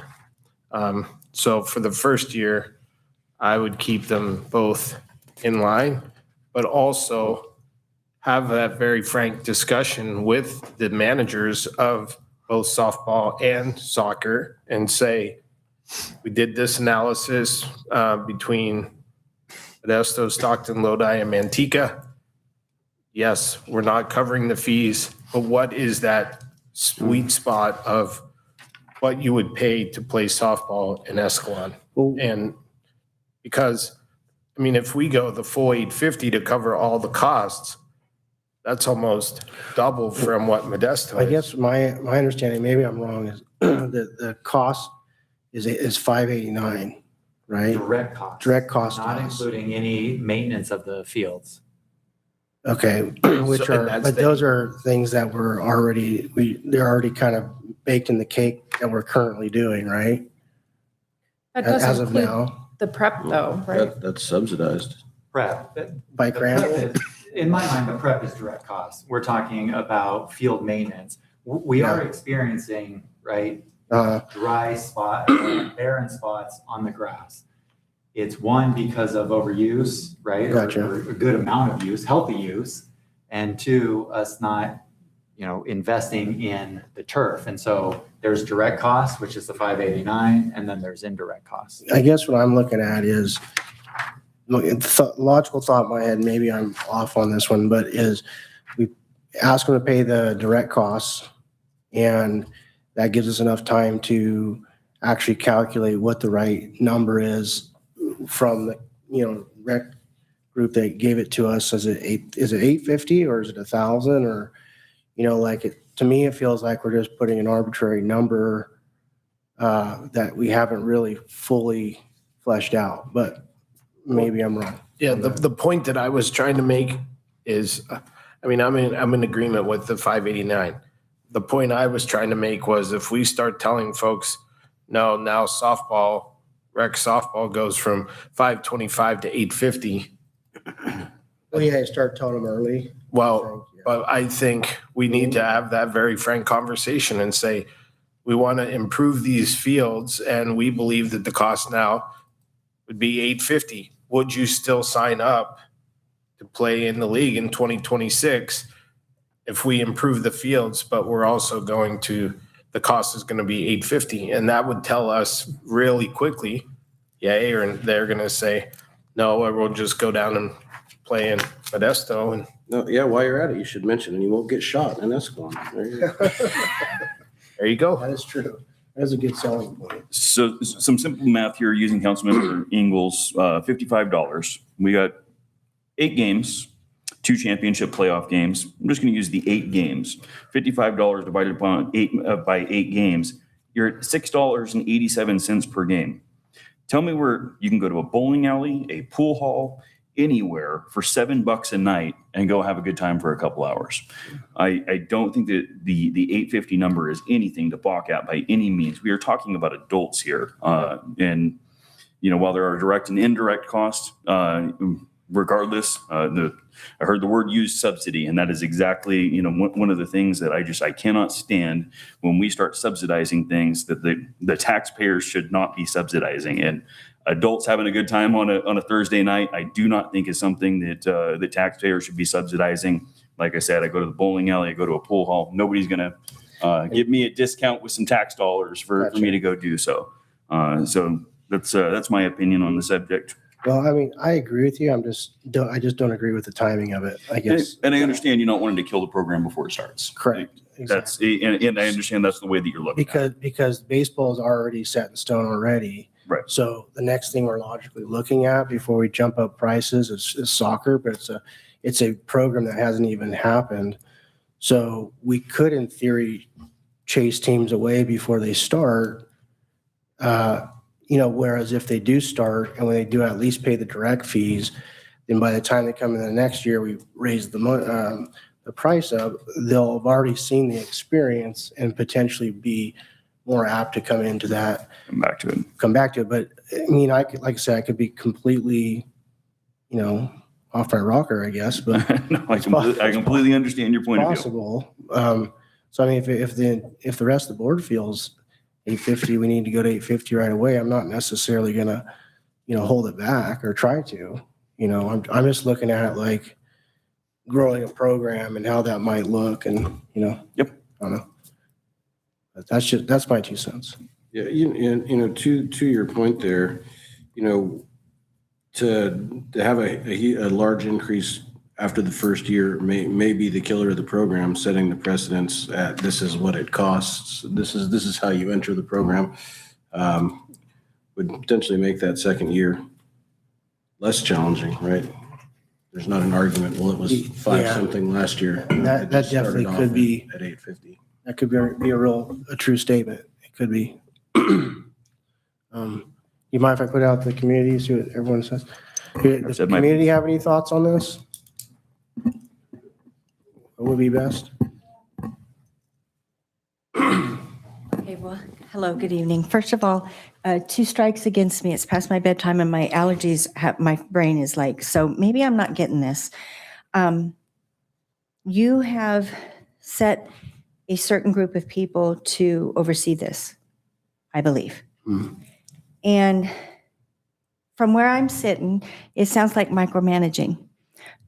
I'm just saying, from where I'm sitting, it sounds like micromanaging. So I thought the process was it would go through rec, and then if somebody disagreed with the rec, they would come here. So I don't understand why this decision is here before you.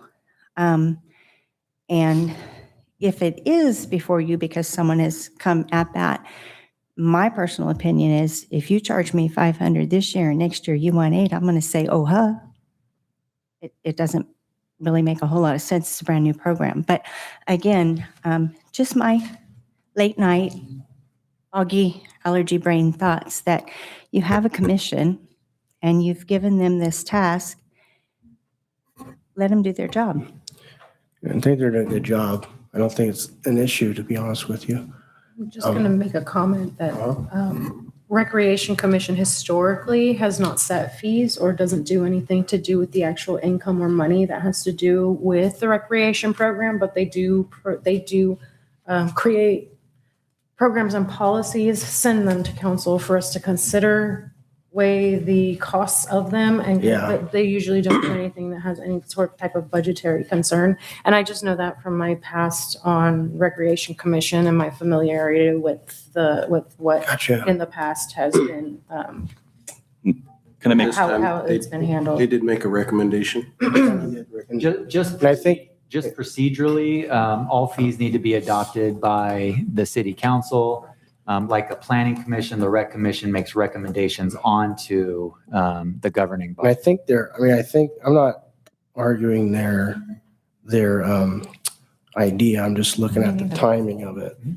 That's all. You got some thoughts on it? Forward to get direction. I would say, my wife and I played in the softball league. We played for the last, I don't know, 3 or 4 years. I mean, to Councilman Kay's point, I mean, you start breaking it at an angle. I mean, you break it down to cost per night, per person, charge you $850, they're still going to play. So fair to say. No one's going to balk at it. I mean, it's a great time. We always have a blast. I mean, I guess my only question would be like, if you bring that up, can you expand on teams? Like, we're on a wait list right now. So like, can you expand the amount of teams? Yeah. And you know what I mean? And start building that out more. Cause there's a lot of interest. And I know, a lot of times when we talk to other people about it, it's like, oh man, I wish I could, get on that, or we want to try to get on it next year, but they've already closed it. But I mean, every team we play is maxed out, 15 people or whatever. And, or, everyone's adults with kids and schedules and whatnot. So it's like everyone enrolls and not everyone can make it every week kind of thing. So, Okay. but that's my humble opinion. Can I ask Zach a question? Yeah. So Zach, based on your experience, do you think that it doesn't really matter if you're paying $475 in Modesto or $850 in Escalon? I mean, I'm sure still not going to go to Modesto. I try to avoid crossing the bridge at all costs. So you're asking the wrong guy. But maybe there are. I don't know. I mean, to your point, hey, we go out there, we have a good time. We don't have to worry about anything. Right. I'm 2 miles from home. Yeah. So like that. But like I said, that's just me. So thanks. You No can problem. pass out in the outfield, wake up Saturday morning. Maybe I'm just overthinking it. Hi, come on up. So my name's Stephanie Hogan. I'm a part of the Rec Commission, but I'm here just to speak as a community member. I wrote my stuff down because I get kind of nervous. I wanted to speak about softball separate from soccer. Not all programs are created equal. Just for example, we use professional umpires and provide that for the entire softball season for adults, and not all of the listed programs provide that. So I think sometimes when you look at the fee and you see that maybe we're sitting in a good way or kind of equitable to what's around us, it doesn't mean they're providing the same service that we provide. And that obviously makes our service a little more expensive to run, just using that as an example. It's also hard to compare apples to apples. For example, Stockton to Escalon, just due to safety concerns, which were already noted. We attract a lot of people from out of town that like to come to play with us. So there'll be people from all different places playing on different teams. It makes it really fun. It creates a really fun atmosphere, and it's not just because of the low price. It's because we're all out there as adults just goofing around, having a great time. Our kids can play. It's a safe place for them to do it. So the bang we get for that buck plus the atmosphere creates this good time for adults, and I think they'll come play regardless of the price, as long as it's not, I don't think, in line with BLD. You might see a little decline in enrollment, but otherwise we're still turning teams away every year. Well, it sounds like I'm overthinking it. No, it's okay. No. I'm just trying to give a little context. And then speaking directly to soccer, this cost was novel for us so I guess I am going to talk a little bit as a rec commissioner. This cost was novel for us. This is the first time that we've sat and talked about, let's pull another adult program in. How long has it been since we've opened up a new adult program, right? So it was a chance for us to sit down and talk about what does the surrounding community pay for adult soccer programs. Mind you, many of those programs are indoor. They're very expensive. So I would like to see more of a cost analysis probably presented to you guys so you could see the difference for adult soccer. It's really hard to compare that to softball. It's an expensive program to run. The one thing I'll throw in here is kind of more catering to your point about slow fading in, I guess, the fees. For adult soccer, minors are still allowed to play. So that can be an expensive cost if it's a parent plus their 2 teenage kids that all want to play in the same team. It can get expensive. So I agree, you don't necessarily want to kill the program before it starts. It's a hard, I'm speaking to both sides of the coin, but it's a hard decision to make. But I just want to throw that out there, and thank you for letting me share my opinion. I appreciate the input. And, anyone else like to speak? Anyone online? All right, we'll bring it back. And any last thoughts or a motion? more direction than a motion. You can certainly provide the direction in a motion if you want, but No, this is I think I'm changed my mind on this one. I think had enough people with logical thinkers tell me the same thing, so Can I ask probably the right answer. Can I ask a question before we make a motion? Mhm. How many teams do we currently have signed up for softball? I think it's a handful. Now, I understand Zach mentioned that he was waitlisted. We actually waitlisted everybody this year. So it has to do with our insurance packets. But so we only have a few signed up so far. So you weren't targeting them? You're in. That's what 12 is the number of teams that we will allow this round. 14. I want to say we increased it. We think that we can squeeze in a little bit more this year. Well, if the council votes on increasing the fees, then would we go back to the teams that already signed up and said, oh, we're increasing the fees? No, not for this year. So for this year, adult softball is already set in stone. What we would do after your direction is we would implement it for the next year. For adult soccer, we would need to come back for a public hearing to set that fee, regardless of what that fee is. We don't have any on the books. So we'd have to come back for adult soccer next meeting or the meeting after to adopt something. So, and just on the number of teams, I mean, there is a limited space available. And we have heard of programs going, starting 9:30, 10 o'clock games. We haven't done that yet. But there's only so many games you can fit, sort of in one night on one field or a couple of fields. So we would need to look, if the council's direction was to increase, we would have to look about how much we can actually go to.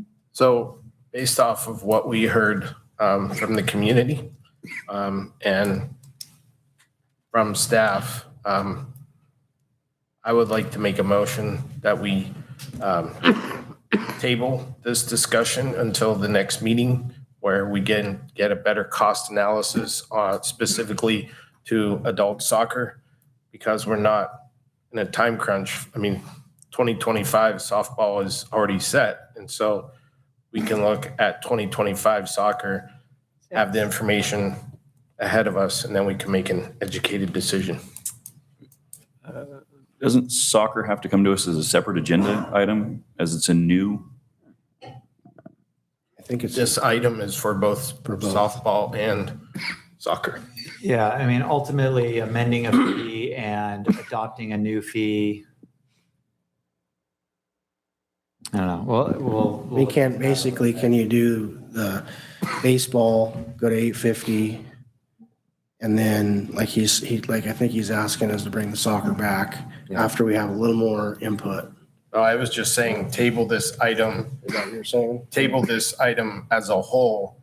Then next meeting, we can make the decision about increasing softball. And then we have the information in front of us to make the decision on And I soccer. was just looking for clarification to make sure that we weren't going to end up having a separate agenda item for soccer That's the later. whole purpose Well, of tabling it. Sorry, I was waiting for. I'm trying to, but I'm like dying over here. If it's whether it's a new fee, we're establishing a new fee.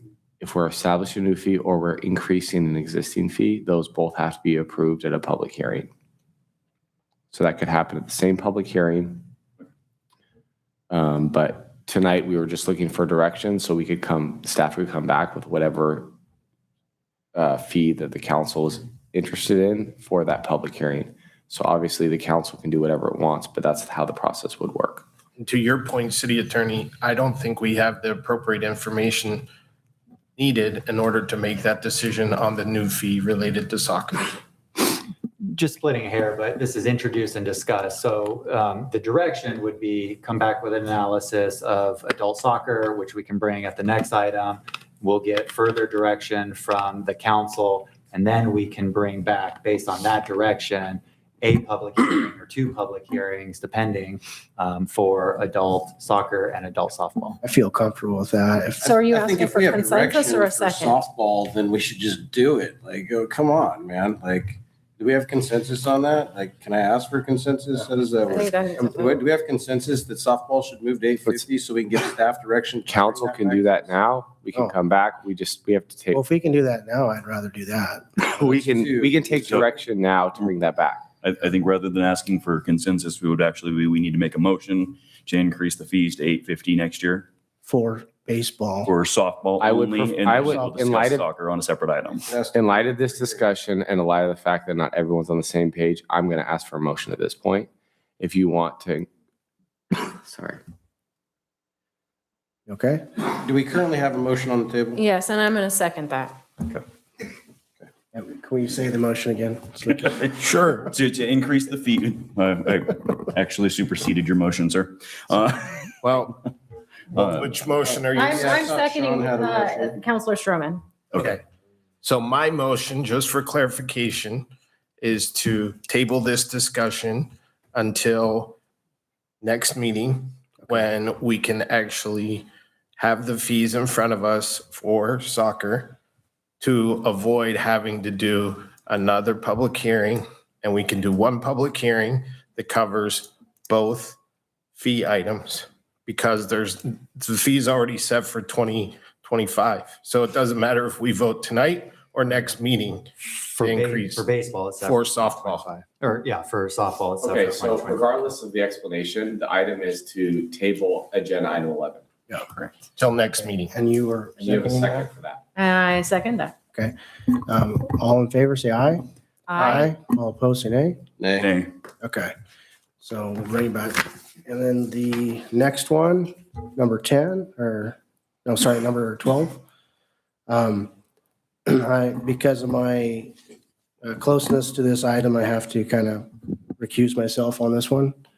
But we're working, Zach knows a lot about this, so he'll come up and talk to you about it. But working with our nonprofit to help the community kind of be able to handle some of the space, what do you call it, the community space that's needed at the community center. So I'll leave it from here and I'll go sit in there. Yeah, just for the record, President, or Mayor Hagan, sorry. Mayor Hagan is the president of Escalon Strong. Yeah. So under the rules, he likely does not have a financial interest because it's a nonprofit entity, but out of an abundance of caution, he's recusing himself due to that interest. I just want to state that for the record. You say it so eloquently, I tell you.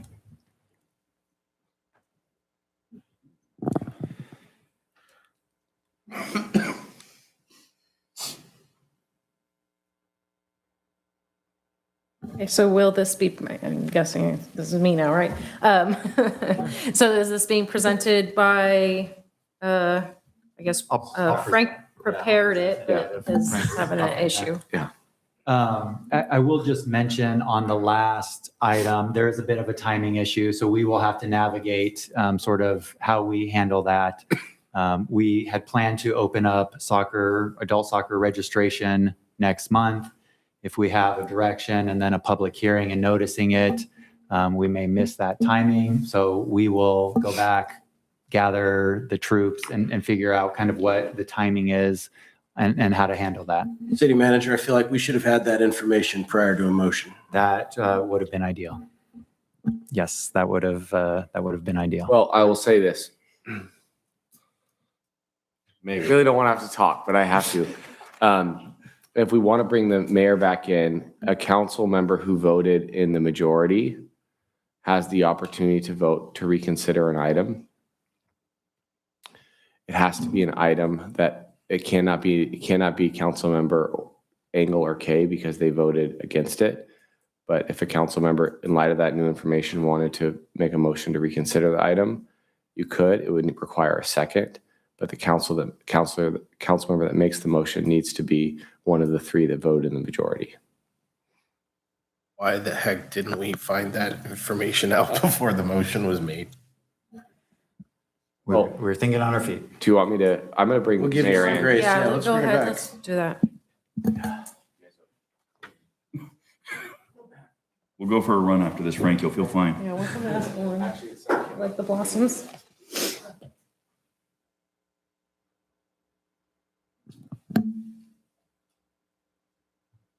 So Mayor, there was some new information that was given by City Manager French on the timing of the item we just discussed, item number 11, related to tabling the adult softball and adult soccer.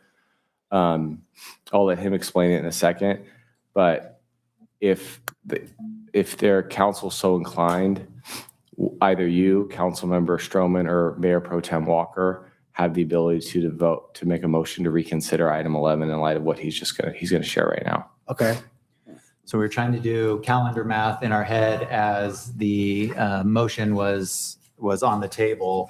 Essentially, we had hoped or had planned to open up the adult soccer registration next month. If there is a further direction, council item in 2 weeks, and then a public hearing 4 weeks after that, we will be past the registration timeframe. Okay. On our fee, right, we don't know exactly what the timing, we don't know if there's a pocket of time after that second meeting, after the public hearing, if we can fit that window, if we can't. So we did raise that to the fore as you had recused yourself, and there was some disgruntledness that information was not shared before the making of the motion. So question, when was the originally anticipated advertisement date? So we're April looking sometime. April. So we're looking at opening in April and having a longer time frame. Okay, and now by moving this out, when would it be open?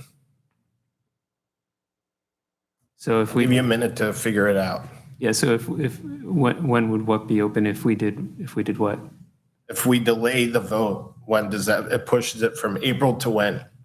If we delayed the vote, the next council meeting is April 6th. So in order, you do the April 6th meeting where we then receive direction on what you want to do with the fees. If this council can make a decision. If there's consent, well, yeah, if there's consensus direction, we would then need to submit a public notice hearing 10 days in advance of the public hearing. But we have to coordinate with the newspaper, which sometimes takes 5 to 6 days, depending on their news, depending on what day we get that to them and what day they want to run it. So that means that we wouldn't be able to do it for the second council meeting in April. We'd have to go notice the public hearing for the first meeting in May.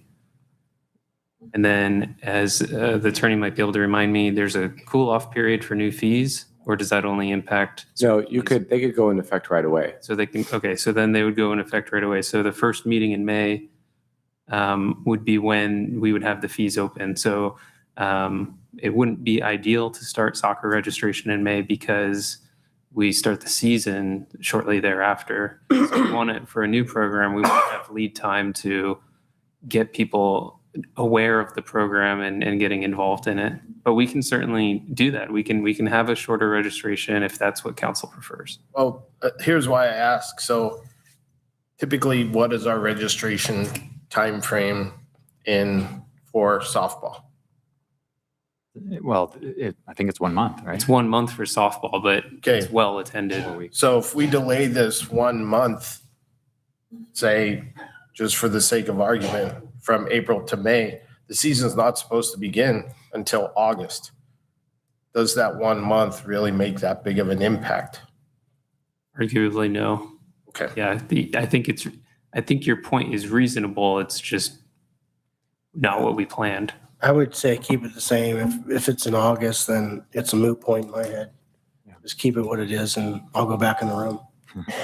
So we will come back with a recommendation on the timing. I mean, it doesn't appear that there's going to be much that we're able to do because of the public hearing, which is fine. And we will try to navigate the timing. And if we do have time until the August, there's maybe something we're not thinking about right now, but if we have time, then we'll proceed.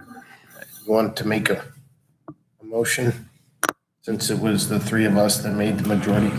I don't, and the mayor doesn't. Okay.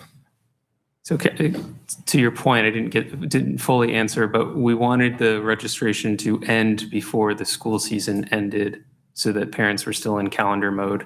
If we open it up during the summer, we're concerned that a new program might not get any attention. That was kind of the impetus for the April-May timeframe.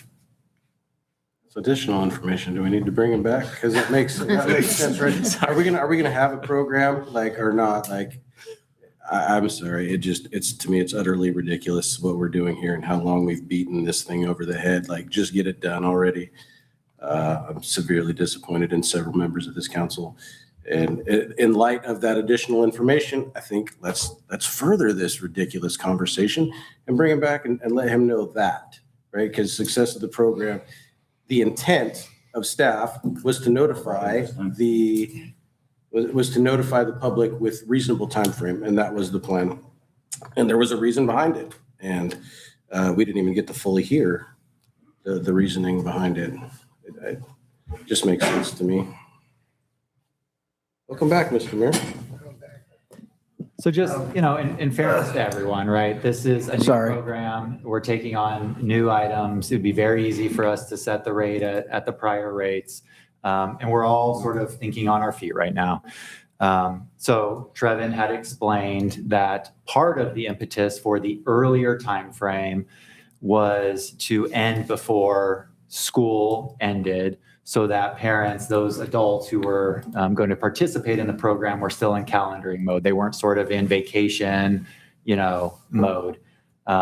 We don't know what impact moving it into the summer months will have on the registration. Of course, this is a new program that we are implementing. So you're talking May? Yeah. Right? And again, that was just an ideal, right? As we think through the challenges we see year over year, we look at pockets of time and when people are doing certain things. It's certainly not an imperative.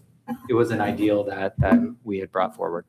Well, given what Stephanie had said earlier about the pricing being not potentially equivalent to baseball and softball, or softball, I should say, then it's hard to say this is $850 and that's $850 without having something to justify it with. So I know it's not the easy decision. I could sit here and just say, oh, $850 sounds good. But reality is we want to make sure it's priced appropriately for the citizens. And it might be $850, it might be $1,000, I don't know. But I think the little bit of extra information will allow me at least to hang my hat on something.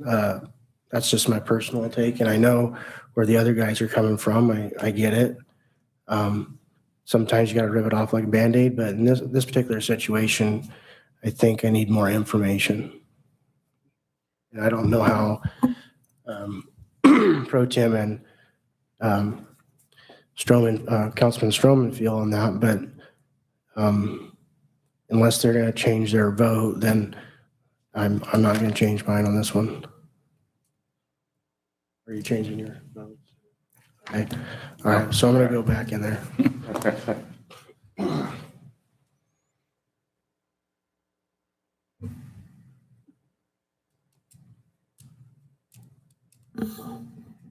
Okay. Number 12, I believe.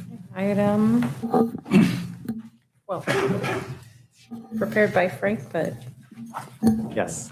go ahead. So as we have heard updates and perhaps seen out at the fields, there is work that is being done by volunteers, by members of this community on Hogan Ennis Park. It's part of the expansion area. And so what this item does is memorialize the working relationship between the two entities, the city and the volunteer group through Escalon Strong. So we do have a memorandum of understanding referred to as an MOU between the city and Escalon Strong. In essence, this is a relatively simple MOU, but it does speak to some important issues, including prevailing wage. When there are city dollars, city efforts on projects, there are prevailing wage. This will be all volunteer work, which is spelled out in the MOU.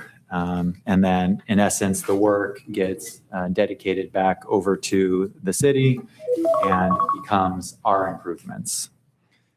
And so with that, we're happy, and again, it goes through liability, insurance, inspections, all of those types of sort of general MOU language. But the bulk of it is there will be volunteer work on essentially the city behalf, and that work will become city infrastructure. Before we go any further, council, since I have been involved in some of those meetings and have potential ties to that, out of an abundance of caution, do I also need to recuse myself? In what capacity have you been participating in those discussions? Are you a member of the nonprofit? I am a member of a contributing nonprofit. Oh, well, the contract is not with any other nonprofits. It's the contracts with them. So you're fine. And frankly, Mayor Hagan likely doesn't have a conflict either. It's just an abundance of caution because Escalon Strong is a party. Just wanted to make sure. Yeah. And just to spell out in Exhibit B, the scope of work is leveling and grading of what we call in legalese the license area, the expansion area, which is provided in Exhibit C. Installation of irrigation in the area, laying of sod and clay for baseball, softball fields in the area, and then various sports facility improvements, fencing, backstops, other amenities within the area.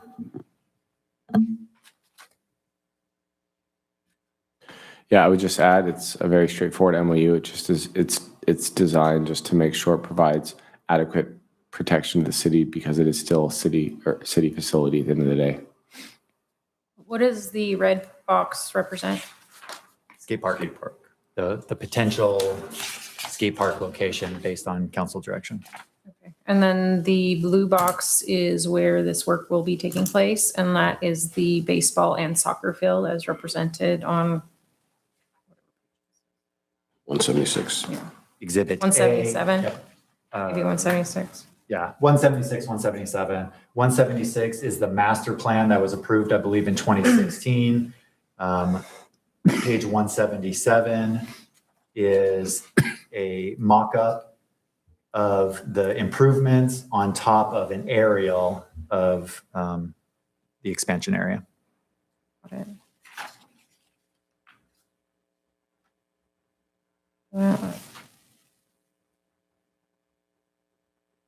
And so maybe we will, if we go to 176, we can just outline where maybe, can everyone see the cursor? Yes. Okay. So essentially the expansion area is being highlighted in the cursor there. That is essentially, yes, that is essentially the expansion area. So you can see in the master plan, there's one baseball field and one soccer field. And that is what is being proposed.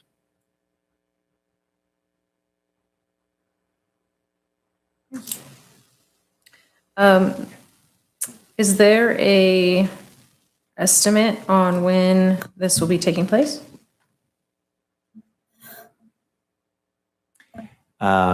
ASAP, from what I understand, and we do have a member of the audience who maybe wants to speak, maybe doesn't. On this item. I'm going to ask for the dais first, and then I'll call you up. Yeah. Does anybody have any questions for staff on the dais? Okay. Is there anybody in the audience that would like to go? Just when you say. Yeah, so to answer your question, kind of just waiting on this right now. And, so once this goes, our goal is this soccer season.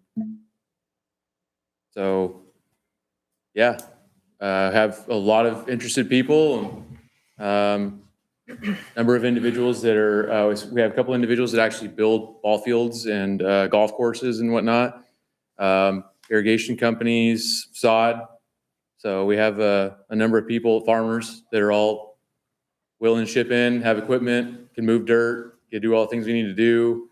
So, yeah, once we can get this, and just to explain kind of the impetus is just to, if there were any future expansion, we originally took this and to Jalen's point, we had this one expansion area. We obviously had to shift it over because the skate park was not in this particular one, but trying to stay with that original kind of size and giving us a soccer field. And another limitation right now we're finding with Little League is we don't have any 60-90 diamonds.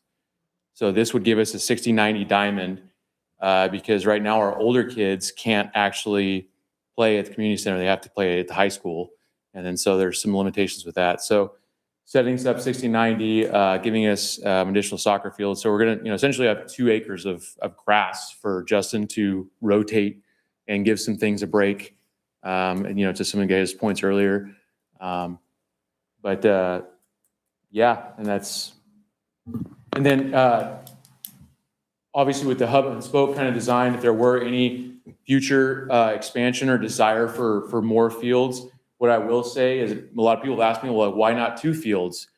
Water. So we are at absolute max capacity. Justin has a 3-inch line for a main, and that's it. We're stretching it. It's like 18 individual stations for sprinklers and whatnot. And so we're stretching it to as far as it can go with current water infrastructure. If there were to be anything expanded or built off to the north or anything like that, we would have to talk about connections off of Pelota or some other way to convey water for additional. But we have enough for this. So that's been a question that's been brought up a number of times. So. Mayor Pro Tem, if I may, I just wanted to say thank you, Zach, for all the effort that you put in there, all the outreach, just the work that you've put in to make this happen for our town.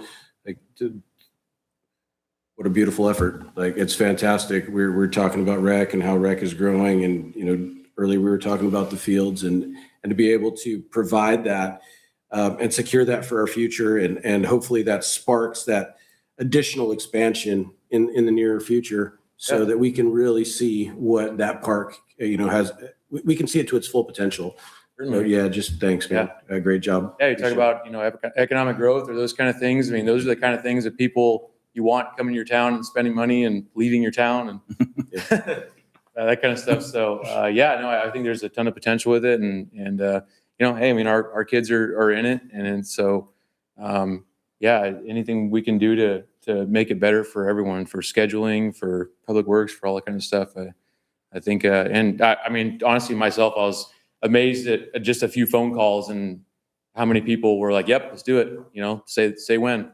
So, there's plenty of interest and, it makes you proud of this town. So I was waiting for it to come back to the dais, but since Councilmember Ingold decided to beat me to the punch, thank you guys so much. I mean, it's absolutely amazing what you guys are doing, and this is why we live in this city is watching our community come together for the good of the entire community. And I mean, just a shining example of that. I thank you very, very much for your efforts on this and working with the nonprofit. And those few phone calls that you made are going a very, very long way. And I'm sure that it's a lot more than that.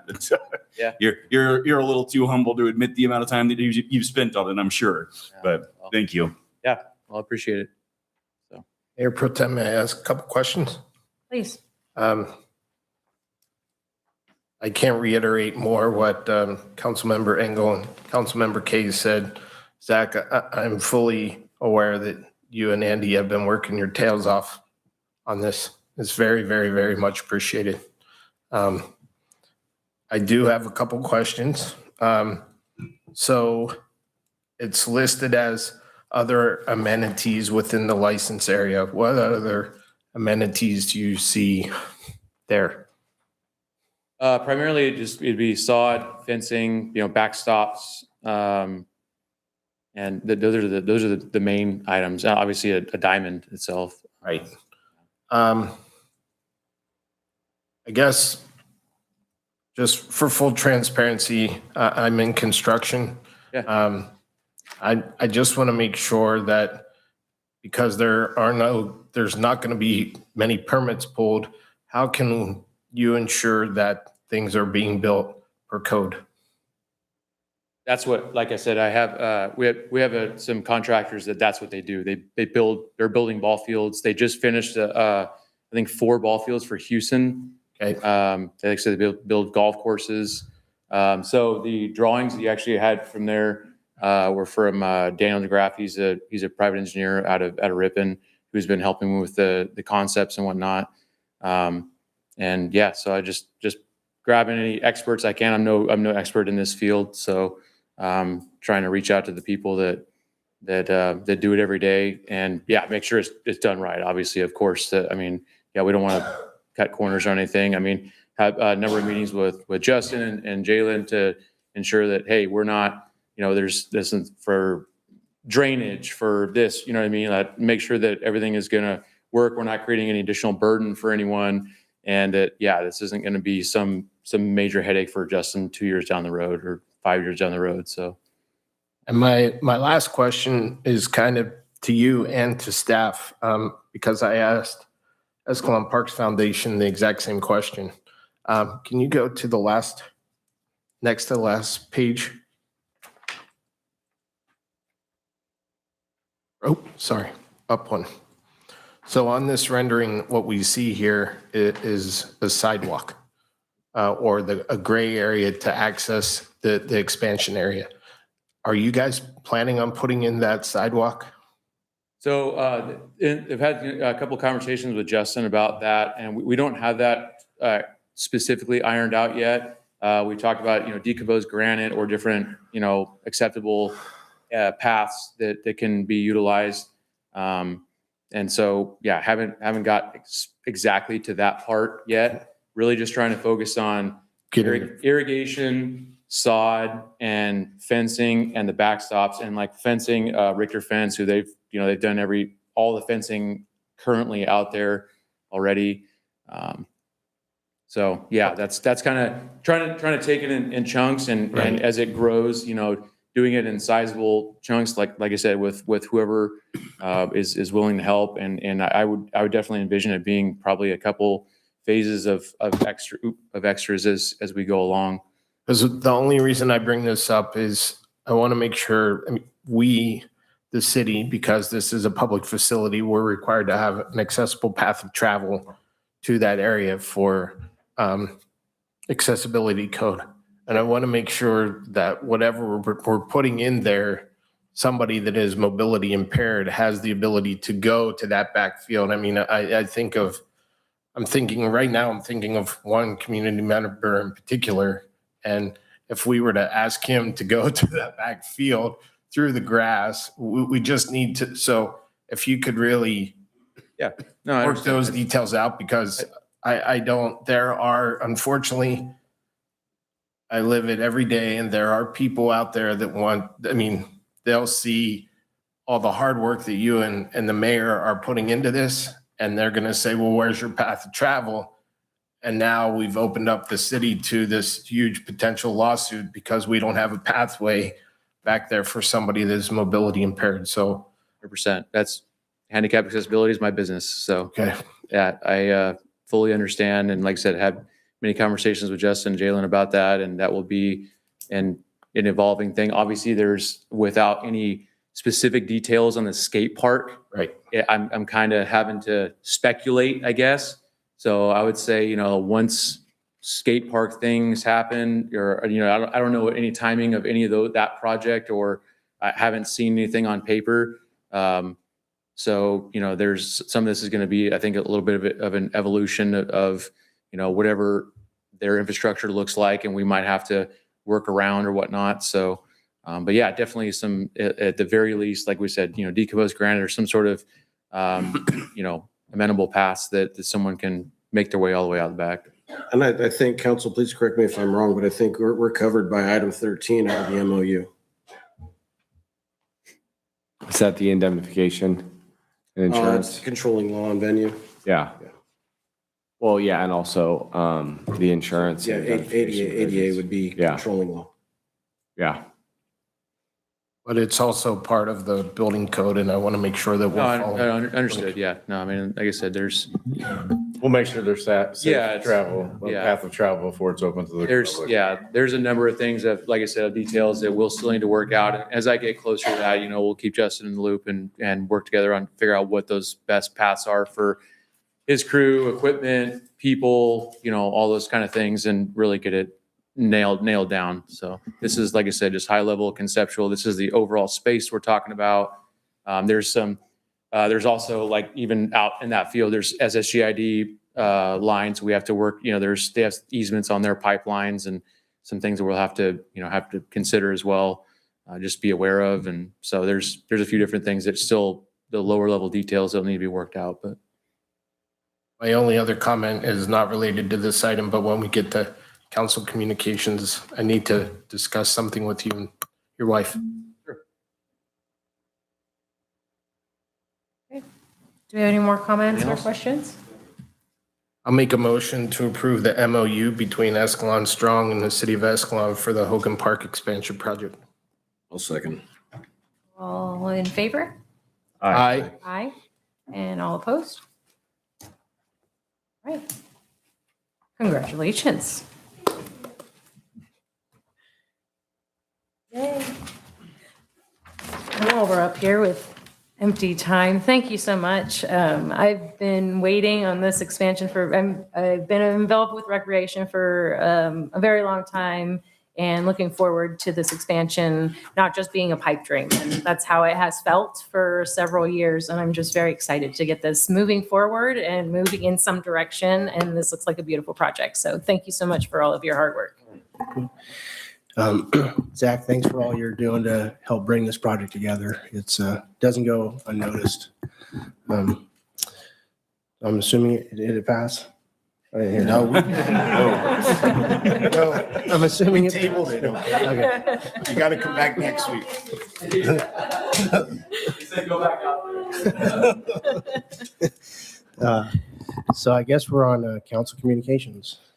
Councilman Kay. So I want to give a quick background before I ask for some council consensus on something. As a member of the Economic Development Committee, we've been discussing, all kinds of ways that we can increase, number one, new businesses, gardening the businesses that we currently have, all of that sort of thing.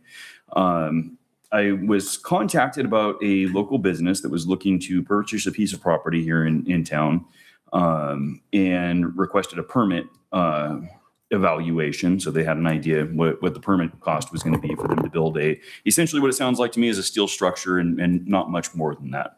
Originally, they were quoted $300,000. That was quickly realized there was a mistake made, $148,000 for a business that currently exists outside of city limits wanting to build something inside city limits. $150,000 before a business ever buys a piece of wood to build their sheet metal to put up their steel building, $150,000 before they stock a shelf. I don't see how that can appear to be pro-business to anyone. That being the case, and I'm very, very clear about my stance on subsidies. It doesn't matter whether it's for a business, a person. I do not want the taxpayer to be paying anything that they do not owe. But I have a feeling that we are dealing with some inflated permitting costs there. And I would like to get council consensus to look into those permitting for businesses that are looking to come into our city, looking to expand in our city, and make sure that we're actually in line with actual cost and that we aren't dealing with some kind of inflated numbers here to essentially, just to give my honest opinion on it, the Keep Escalon Small idea has gone so far that a lot of the time I think we may be shooting ourselves in the foot with these kind of permitting costs. We recently conducted the Councilmember Stroman, myself. I'm sorry, Trevin, I can't ever remember what your actual title is, and the city manager. But we conducted some interviews with some economic firms that essentially we're looking at to bring in and kind of guide us and set us up with a strategic plan to be able to build businesses in town and that sort of thing. And with something that stood out from one of the candidates that what was said, she was talking about a corridor, I believe in Ohio, that they looked at this corridor and went, why are businesses on this massive corridor? Why is no one building anything here? And they took one look at the permitting costs and went, well, that's the problem. It costs a fortune before you can ever even break ground on something. I have a feeling that we have put ourselves in that kind of position over time. And I think that we should be looking at these and seeing if there are places that we can get back to actual costs and reduce these permitting fees to try and grow businesses here in Escalon. I would back that if if our scope is narrowed to business, Yes. then yeah, I'm behind that 100%. Perfect. And I will lend all of my consensus for that, so appreciate that. I'm going to jump on the bandwagon. And I'll add, Well, I would hope so. once those businesses get in town, they will end up making us money through the tax base. They produce tax revenue, exactly. And so getting them here is the first step. And this example that was given, and I asked the same question out of all of them, if they could give me some kind of measurable proof of the impact that they had in the communities. This was about the only person that went, yeah, their tax revenue exploded from removing these permitting costs and building all of these excessive businesses. That was the only positive answer I was actually able to get out of all four of the candidates. But without getting into a debate, because we're going to talk about it later with Councilmember K.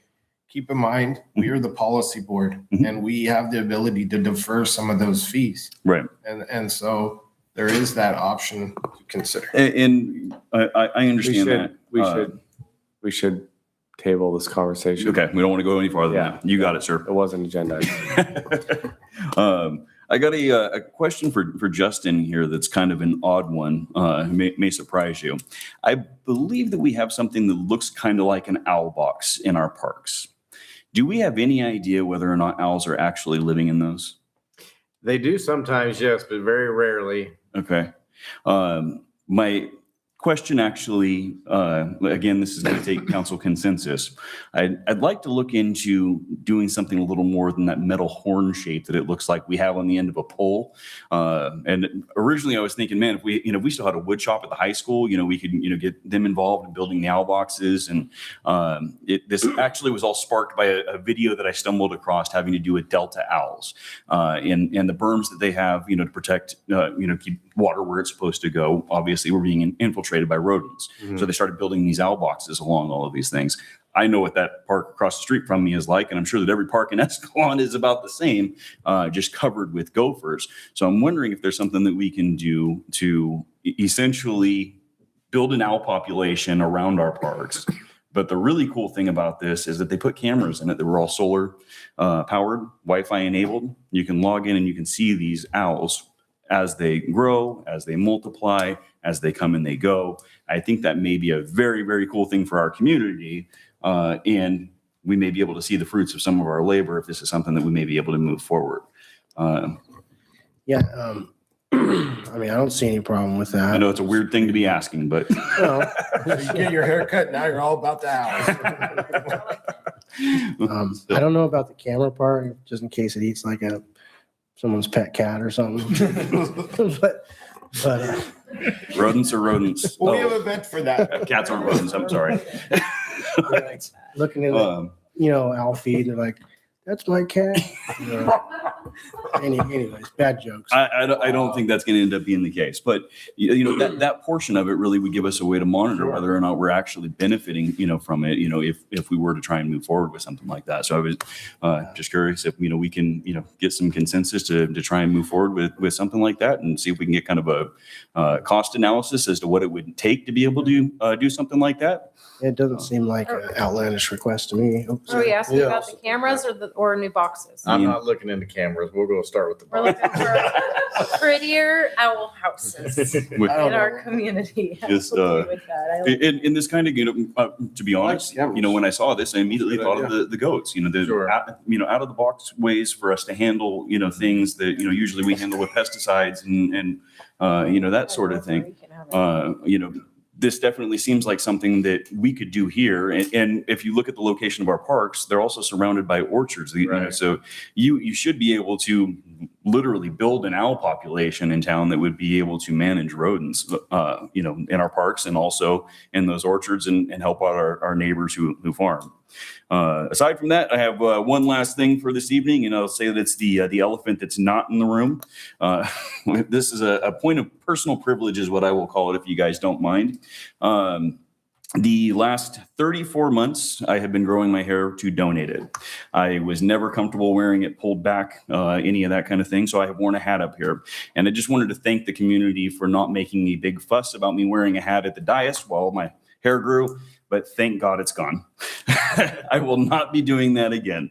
So I just wanted to, again, thank the community for, for being understanding. I know that the majority had absolutely no idea why it was that I was walking around with long hair to begin with.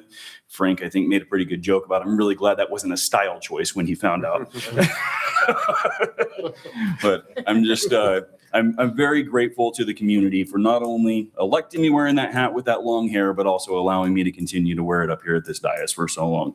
I know that it's a little less than professional for the position, but I just wanted to thank everyone for that. And on that, I'm done. All righty.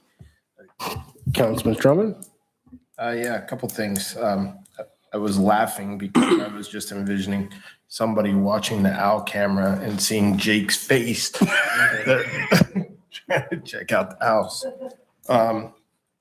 Couple things. Once again, hats off, kudos, congrats to Officer Gunter and Officer Palomino. But it truly takes a department effort for those kind of efforts, led by a phenomenal chief.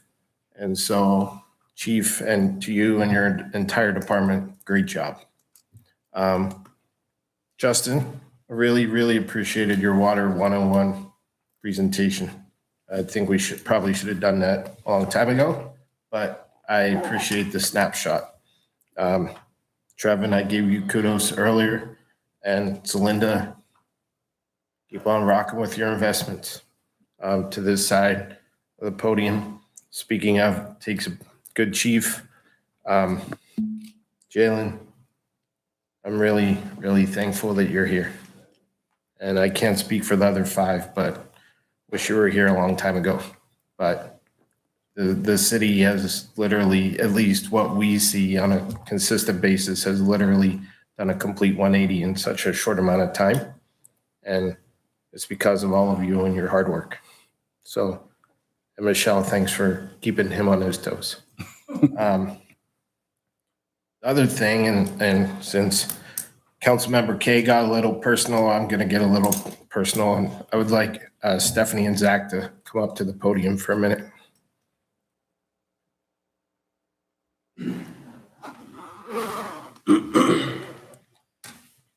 So before I was elected, one of the things I heard from the community was, man, you gotta talk to Zach Hogan. Gotta talk to Zach Hogan. And I was asking people around the community, why doesn't Zach get more involved? Zach is such a great resource. I mean, he's a business owner. He contributes to the community. Why isn't he out there more? And I will tell you both that, Stephanie, I was so happy when you decided to join the Rec Commission. And Zach, I was more than happy when you decided to join the Economic Development Committee, because I think you both are very invaluable, both in your respective positions on the committees, as community members. Everything that you both are doing to pour into Little League, it is so incredibly appreciated by me. I can't speak for the entire council, but I think the community is truly blessed by both of you. And I know that you both are making a lot of sacrifices for your family. I mean, look, you sat in this council meeting the entire night tonight, but those Little League meetings are taking time away from your family. Economic Development Committee meetings are taking away time from your family. Rec Commission, but you're truly making an impact. And that is, as a council member, that's our goal. We want the community to get more involved. So it's not, the burden just isn't on these folks and on us. And I feel like both of you are leading really awesome teams. And, you know, a gang of rhinos is called a crash. and the Rhino keeps moving forward. And so it's going to sound completely unprofessional, but keep kicking butt on everything that you're doing because you rock. And you both should take a lot of pride in everything that you're doing because I'm proud to know both of you. I needed to say that publicly. So thank you for everything you're doing in the community. Appreciate it. Thank you. Thank you. Or the last thing, not related to you guys, but tomorrow is a favorite holiday in the Stroman household. So as my grandfather used to say, there's two kinds of people in the world, those that are Irish and those that want to be. But happy St. Patrick's Day. On to Councilman Engel. Oh, thank you, Mr. Mayor. I'll try and be quick here. Over the weekend, the Lions Club was able to hold their annual corned beef and cabbage, which was a huge success. I want to make sure to acknowledge Public Works for getting out and helping before and after. Great job. They always do a great job. It's not much more I can say about that. But what I do want to say about that event, for those that weren't there, is the Lions Club was able to recognize 3 exceptional individuals in our community, and they were awarded with Melvin Jones Awards, which is the highest level of award that can be given by the Lions Club to a member for their exceptional service and ideals held by Lions. And I just wanted to make sure to say their names out loud. So it was Marilyn Salvin, who is not even actually a Lion, but is the spouse to a Lion, John Salvin. And she has contributed so much to every Lion event in this community. And so as far as I know, she's the only one, at least in Escalon Lions Club, that has been recognized outside of the Lions Club. Also, Jeff Miller was recognized with a Melvin Jones Award for the extreme amount of effort that he's put into reviving the club over the last couple of years. We've seen strong growth in membership and new events and just kind of some new blood brought back into the club.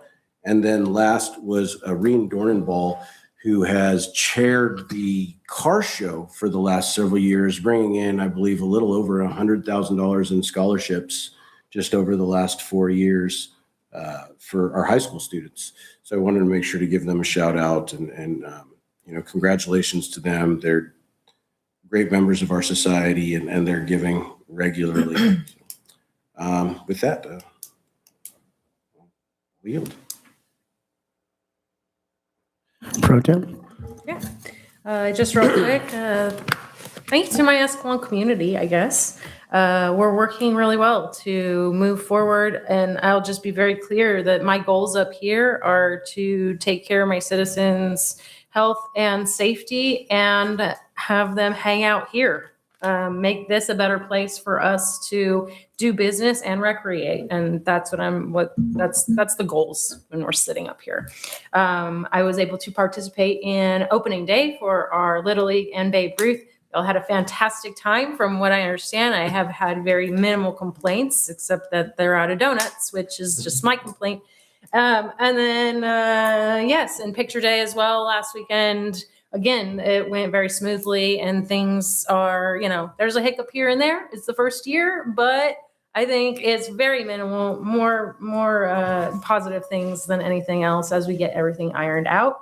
Just a note to the community. We are, I know that we could use, or our girls definitely could use some pitching help if anybody that wants to donate a little bit of time to help our 12-year, 10s, 12s, and 14s all kind of develop in pitching and give us a little volunteer time. That would be, we'd really appreciate that. So if you hear from me or get a text from me, I'd really appreciate it if we could play.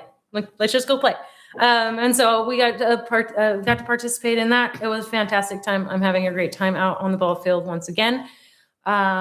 And then also congratulations to our Officer of the Year and our Rookie of the Year. again, in the same text of taking care of our community. Both very approachable officers. Thank you so much, Chief, for raising them, training them. But they're both fantastic, doing a great job, but they're very approachable and community approachable. And I think moving in that direction, back to that, I mean, we were there once, we went away from it, and I'm so glad that we are moving there again. And this is feeling like home again. So thank you to the community, and I'm just so happy to be a part of it. And that's all I've got for you today. I'll try to keep it quick. I know everyone wants to get home. I would echo what Councilman Stroman said about you guys. I think you're doing an awesome job in this community. I think the Little League 2 years ago was a nightmare, trying to figure out how to, take it to the next level in a way that's going to be fun and friendly. And Stephanie, you took a big step forward for the community, and that's much appreciated.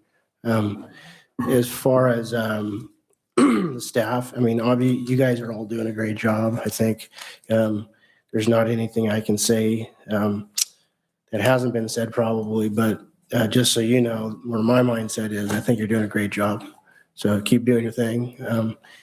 And the only thing I was going to ask for consensus was if we could maybe revisit our noise ordinance at some point.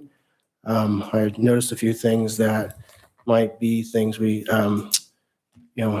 could cause issues within the community potentially. And I was hoping that maybe we could review that at some point. We'll gladly give that my consensus. I would love to review that. Okay, I appreciate it. Other than that, I don't know if we got a consensus or a second on the Outbox. I don't know if. All in consensus.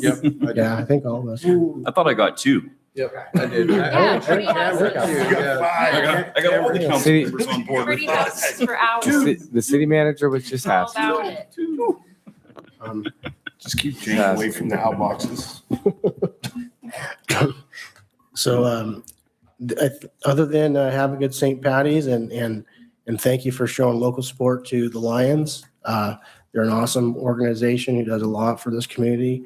And hopefully I would like to see people step up and join their club because it really, when they have extra hands to lift heavy loads, a lot of really cool things happen. And right now, I think they could use the extra help. So that's it.